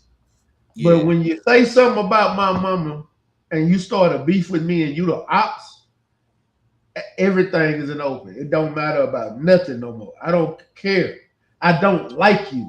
So it don't matter if she died today or died last week, died 8 years ago. Nigga, I don't like you. I don't like nothing about you. Everything is on the table. And you said something about my mama first, so I'm going in. If you punch me, you can't get mad when I shoot you. You can't tell somebody how to retaliate, how to respond. You know what I'm saying? You can't. You can't tell somebody they went over the top. No, nigga, you should have never started to begin with. They don't like each other. They ops. Nah, that's a fact, bro. That's a fact. Yeah, I ain't like I say, man. I ain't got too much to say on it. I was trying to let the resident Devin Haney fanboy speak on it, but obviously he don't want to talk about Devin Haney on my channel. So it is what it is. You know what I'm saying? Talk about the nigga a lot. I talk about boxing a lot. I talk about boxing a lot, period, bro. You know that. But he ain't got no. This is boxing. Do we got to fight? You know he ain't got no. He ain't got no fight, bro. He's in the news. I literally just went to a boxing blogging site. Looked up the fucking video, and he's relevant in the news. So that's why I asked you, because you like to talk about Devin Haney. This is your man's. I thought I was throwing you an alley-oop, but you doing the shows consistently, and you consistently talk about the nigga. So I mean, you throw it off the backboard. I mean, out there, shit. No, I already spoke on it, bro. I already spoke on it. Devin Haney ain't in none of the thumbnail. And I thought we was talking about the shit in the thumbnail and shit. You know what I'm saying? I ain't see none of that. That's why I'm like, we talk about a plethora. Do your way to it. Do your thing. Do your thing. Jump on it whenever you want to. It's your world, baby. This guy right here, boy. This nigga so butthurt because his man's is inactive. It don't make no sense, man. You know what I'm saying? You know, don't get mad at me because the nigga is inactive. Yeah, we're gonna have to do it. We're gonna have to do it. We're gonna have to do it. Don't get mad at me. I was trying to get the homie some grace, but you know. I thought it was a solid question. You asking about him and Tank. I mean, God damn. Yeah, you know what I'm saying? But hey, man, you know, it's cool when they do it. It's a problem when I do it, I guess. You know what I'm saying? You know, niggas can do it. Nah, fuck that. It's a problem. It's a problem when I bring them up, nigga. That's what I'm trying to tell you. But when you say it all the time, everybody like, oh, it's a solid question. Red get to talking, the nigga got me on. The same nigga saying let him answer the question. I say, yo, let's put Red on the Devin Haney counter and see how many people see the name. You talk about the nigga all the time. It's like, oh shit, you know, because you know what I'm saying? Because we gonna be able to hate, nigga, so we could do our thing over here type shit. Come on, man. Nah, bro. You was the same nigga bashing niggas for years when they did all they little inactivity bullshit. You was the same nigga. But now you got your panties in a bunch because your man's ain't nowhere to be found. The only way he is found is on the internet. And that's because niggas like to keep him relevant on the internet. Why? I don't know. Why you doing it? I don't know, bro. He is a trending topic on the internet, bro. I don't know why. I don't know how, but the nigga stays relevant on the internet. Yeah, I know why. This comes from the same nigga that kept the cholos. He kept the cholos relevant, didn't he? We don't like, he don't like to talk about that. No, you killed. He don't like to talk about that. He don't like to talk about that. We did keep them niggas relevant. You single-handedly kept the cholos, nigga. You single-handedly kept the cholos relevant. How long were they gone for, Mac? It don't matter how long. Now it don't matter. See. This is why he mad. This is why he mad. He mad because your man's is inactive, and you the one that created all that bullshit. And now, nigga, the tables have turned. My nigga, deal with it because when you different than yours. You made this time clock up. Miss me with that too. I said give a nigga a year. After a year, and you now fighting. This nigga so butthurt. That's what you know what I'm saying. You say 7 months. I ain't seen a nigga in 7 months. What you saying? Oh man. What are you saying? If you gonna quote a nigga, you gonna say the shit I did. Say it right. That's it. That's all. Red. We ain't been looking for them niggas. Red. For a long time. Red, the difference between me and you, big bro, is this. When you ask me shit about the Charlos and all the inactivity shit you did, brother, and all the shit you did with Earl Spence, I answered the questions. I never called you out or got in my feelings because of some shit with my favorite fighter.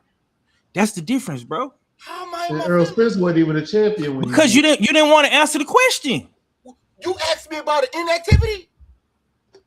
No, nigga. I asked you. Right, then. So what the fuck are you talking about? I asked you. Hold on. You just said a second ago when I get to talking about inactivity, you don't want to talk about it. Because you already been in your feelings about the shit since the beginning. You've been in your feelings about the shit for weeks. And you steady you bringing the old shit, you bringing old feelings into a new show. You won't just answer the question. We wouldn't even be here. God bro, damn. all you had to do was answer the question, bro. Bro, you know that Tank Davis and Devin Haney is beefing right now, and they trying to set the fight up for 2027, bro. Everybody knows that shit. That's what everybody has been talking about since fucking Monday. It's Wednesday, my nigga. I'm asking the nigga that rock with Devin Haney the Devin Haney question. But you so in your feelings about the shit because the nigga is inactive and we've been on your ass about it. You want to be an asshole. Like, come on, bro. Don't do that, bro. Because when you was on your show popping your shit about all the niggas that I like that was inactive, I pulled up and answered all your questions, my nigga. I didn't hold my nuts on you. But you want to hold your nuts on me. Because you mad or you in your feelings. It's cool, bro. I see how you coming, bro. It's cool. What's inactivity? Like I told you before, there's multiple niggas that's inactive, but you're only talking about one. To me, I say they still active. Underneath my, but underneath yours, it's other niggas too. Why you don't talk about the inactivity? We have talked about it, bro.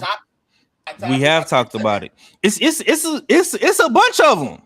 I could go to two right now. It's a bunch of them. It's a bunch of them. But like I said, okay, we'll talk. We can still talk about the face. I'm just saying, just say that we talking about the face of boxing type shit. It's all understandable. But you're trying to avoid that and still talk about the nigga all the time. Like, avoid what? What am I avoiding? Red, what am I avoiding? Red, I have already stated multiple times. Devin Haney is the face of boxing on the internet. He's not the face of boxing, fam. On the internet, he is the face. I've said that. If you watch the content and you see the videos that I'm making, you would know that. But you don't see that, my nigga. You don't see that. On the internet. Okay. Only on the internet. It ain't. Look, bro, I don't want to do this, man, because the man mama just passed away, bro. I don't want to do this, bro. But come on, bro. You know he ain't got nothing going on for real outside the ring. Come on, bro. You know that. That ain't no secret, bro. You know that. He go, bam, look. Ortiz and Jermell Charlo. We already talked about this, though. Ortiz coming back, trying to fight Charlo in November. Two inactive niggas. Ain't did a motherfucking thing. But them niggas trying to come back in the ring and fight, though. Say that one more time. They trying to come back in the ring and fight. Say it one more time for me. You heard what I said. I want to hear you. Got to say it slow so I can make sure I heard you. They doing what now? They're trying to come back in the ring and fight, though. That what you say? Because if you getting credit, if you trying, and give credit for trying. See, I don't give credit for trying, so that's why I was with you beforehand. But if you giving credit for trying, the fuck is we talking about then? Nigga, you wouldn't even get Jermell. I just said I'm credit not for trying to fight. I just said I don't give credit for trying. I agree with the first shit. Yeah. But if he giving credit for trying, but you won't. But hold on, stay ready. Why are you bringing it up if you don't give credit? If he's giving credit for trying, then he should give credit for trying. Then, right? Stay ready. Or am I tripping? On the flip side of that too, it's also look, I'm just being honest with you, bro. It's also being reported that Charlo is supposed to be fighting Tim Tszyu. So, like I say, we already talked about Virgil Ortiz. We already talked about Charlo. I didn't mention the Tim Tszyu shit because ain't nothing official yet. But all this bullshit about your mans and Tank is all over the internet. I mean, it's a trending topic. I was trying to throw you the alley-oop because you are the Devin Haney fan or fanboy or whatever you want to call yourself. I don't know. You know what I'm saying? So, yeah, it is what it is. But see, that's the difference between me and you, bro. Because I can talk about whatever and not be in my feelings about it. Like I said, I ain't in mind. I can't tell, my nigga. I think it's hilarious. I can't tell. Cause you all over the place. Cause I just said, are you giving credit for niggas that's trying? Like the two niggas you got on the screen? Bro. No, can I get an answer? Red. No, nigga, cause you ain't answering you ain't answer my question, bro. Well, all right, and I'll take that. You ain't answer my question, nigga. That's fine. That's cool. You ain't answer my question. That's cool. You know what I'm saying? Cause you want to go left field and shit, bro. I've been asking different questions about different fighters and different topics since you've been on the show, have I not? Everybody has gotten a different question. Everybody has gotten a different question. Whether it's been about women's boxing, it's been about heavyweight boxing, it's been about 147, Brian Norman. I'm asking niggas all different shit. So yeah, my nigga, I'm all over the place. That's what I do. It's the show. Yeah. It's the War Room Wednesdays. You always find your way back to what spot though. I'm gonna find my spot back to wherever I want to go. Yeah, I feel you. I'm the captain of this ship, nigga. I feel you. I know what we got. I know what one stop gonna be every time. I can cruise with you. Yeah, nah, man. It's all to the good though, man. But like I say, man, we got boxing this weekend, you know, real boxing, you know what I'm saying? Not no internet shit going on. Salute to Moses ITAUMA, Philip Hergovich, of course, the lovely ladies of MVP, Chantel Cameron, Michaela Mayer, you know what I'm saying, Caroline Dubois. We also got the Pro Box card as well, Najee Lopez. You know what I'm saying? Lester Martinez, man. It's going down this weekend, man. We're gonna have a cool weekend of boxing. And we're gonna find out what the internet is saying throughout the rest of the week. You know what I'm saying? We know the internet is gonna be the internet and it's gonna buzz. You know what I'm saying? We're gonna have trending topics and hot boxing topics and all that good shit. And we're gonna talk about everything. You know what I'm saying? Because, you know, we got to stay in the algorithm, man. Salute to the chat. A salute to a condo champion, Queen 71. I appreciate everybody for tuning in, man. We didn't hit our 2-hour mark, man. It's getting late. I don't want to, you know, be on this show too much more longer, man. We didn't already put our work in for the night, man. I appreciate everybody for tuning in. If you're just not tuning in, you could rewind the stream. Like I say, we talk some good boxing. We talk some hot boxing topics, some trending topics, all that good stuff, man.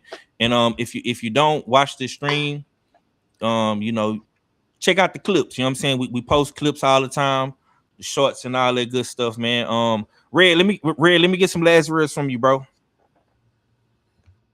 Yes, indeed. Salute to the chat. Salute to the mighty LDBC. It's the usual suspect Ting. Supreme Beast Boxing Talk, your boy Cadillac Red. I'm gonna holler at y'all in a minute though. What? Oh shit. Okay, Mac. Let me get some last words from you, brother. Oh man, sorry we ain't been able to dropping shows. We've been had a lot going on, man. On the back end, family issues, things like that. But hopefully everything straight this week. I don't know. I'll let you know on the back end if we do a record or not. But y'all stay tuned. We all gonna drop some more episodes of the Agnew Pod. There's just a lot going on right now. Yes, sir. Yes, sir. Yes, sir. KG, let me get some last words from you, brother. Man, it's been a good one, man. War Room Wednesday. Yeah, all pun intended with every damn thing that came with that shit. Because I was just like, But shout out to everybody who pulled up to listen, man. You know what I'm saying? You doing Trill Thursday tomorrow? You know what I'm saying? Because I don't know if you got anything left in the tuck, unless Nah, you do. I'm I know you do. You still got still got questions. You know what I'm saying? You still probably got 40 questions that you ain't get a chance to ask. You know what I'm saying? So who knows? You know what I'm saying? But it's been another good one, man. You know what I'm saying? I'm still tired from the weekend, man. You know what I'm saying? So shout out to everybody, man. You know what I'm saying? You can catch me. I got a show that I'm working on right now. I don't know if it's gonna be a pre-record or if it's gonna actually be a live show. But it's gonna make sense. You know what I'm saying, when y'all see it. So, you know what I'm saying, stay tuned. yes, sir. All fella, go ahead and close us out, my brother. Indeed, another dope one. Once again, salute to the usual suspect 6. Make sure y'all tap in us on Instagram, US6 on IG. More footage will be released of the behind the scenes and the highlights of the Richmond Punch Out. You know what I mean? Once again, salute to the champion and still Natasha Spence. Once again, we look forward to seeing what's upcoming on the future. Make sure y'all tap into usualsuspect6.com where we keep tabs on all of our clean fighters. You know what I mean? Including Devin Haney. You know what I mean? Salute to Debo Dev, Brian Norman Jr., Natasha, Shadeja Green, you know, dig, and of course, Quentin Randall. Big up, you know what I mean? And Sniper Falcone. We appreciate athletes and boxers that don't cut no corners and keep it clean. But y'all know what it is. It's your favorite year, your most hated all fella. Salute to the US6, and I'm Gizon. Yeah. And salute to my brother Kondo, man. Let me tell you something, homie. I ain't moving no goalposts. You got to go back and listen to the show. You probably caught the tail end when me and Red was going back and forth, but that's what me and my brother do. You know what I'm saying? It's all love. I still love my brother. You know what I'm saying? He be on this bullshit. And you know, I'm gonna pop my shit regardless. And like I say, if any nigga don't like how I'm moving or how I'm rocking, unsubscribe, nigga. Unfollow. I don't give a fuck. I'm not begging for nobody to be on my channel. I'm not riding no nigga wave. I'm not doing none of that shit. Nigga, I'm a usual suspect, nigga. I'm gonna talk my shit. I'm gonna pop my shit, nigga. I'm gonna do whatever the fuck I want to do, and I'm gonna say whatever the fuck I want to say. And that goes for anybody. You know what I'm saying? But the difference, like I say, the difference in between me and the rest of these niggas on YouTube, bro, me and my brother, we can go at it, nigga, and that's still my brother. It's still love at the end of the day. Believe You know what I'm that. talking about? So we ain't gotta always agree with each other or like what somebody is saying. You know what I'm saying? It's all to the good, nigga. I bump heads with all these niggas. Every nigga that's on this panel, I done bumped heads with him. I done talk shit with him. We done almost came to blows. That's what we do. You know what I'm saying? But like I say, man, R.I.P. to Mama Haney. I'm not pushing Dev to do anything for the rest of the year. If he choose to be inactive, I understand. I'm gonna let that man grieve and mourn in peace. You know what I'm saying? Hopefully, 2027, we get some big shit from Dev and the rest of these niggas at 147. Brian Norman, Africa, T.O., Jack, all these boys, man. Hopefully, they keep this shit popping. We got Ryan Garcia and Connor Bean coming up. That's the motherfucking PED Super Bowl. And we gonna see what the fuck what's happening with that. But until next time, man, y'all be on the lookout for the clips and the shorts and all that good stuff and the rest of the videos on the goddamn me channel. And yeah, man, Texas forever on my back, man. It's US 6, man, and it's straight like that, man. Till next time, we out. Hey, good looking, baby Creed. Don't call me that. Don't call you that. Don't call you what? You just call me Baby Creed. So don't call me that. Hey, fam, dig this. I was showing you love, man. You ain't got to come off like that. Yeah, that's cool. That's cool. That's all love. No, I know it's cool. You definitely know it's cool. Now, who you talking to, man? You talking real tough, you feel me? You better talk to your little pretty boy boyfriend, man. You get a VIP pass next to your pop talking to me like that. What's your name? Creed! I got 100 on my dash, got 200 in my trunk. They ain't little grab bag, so I like a record on the top of my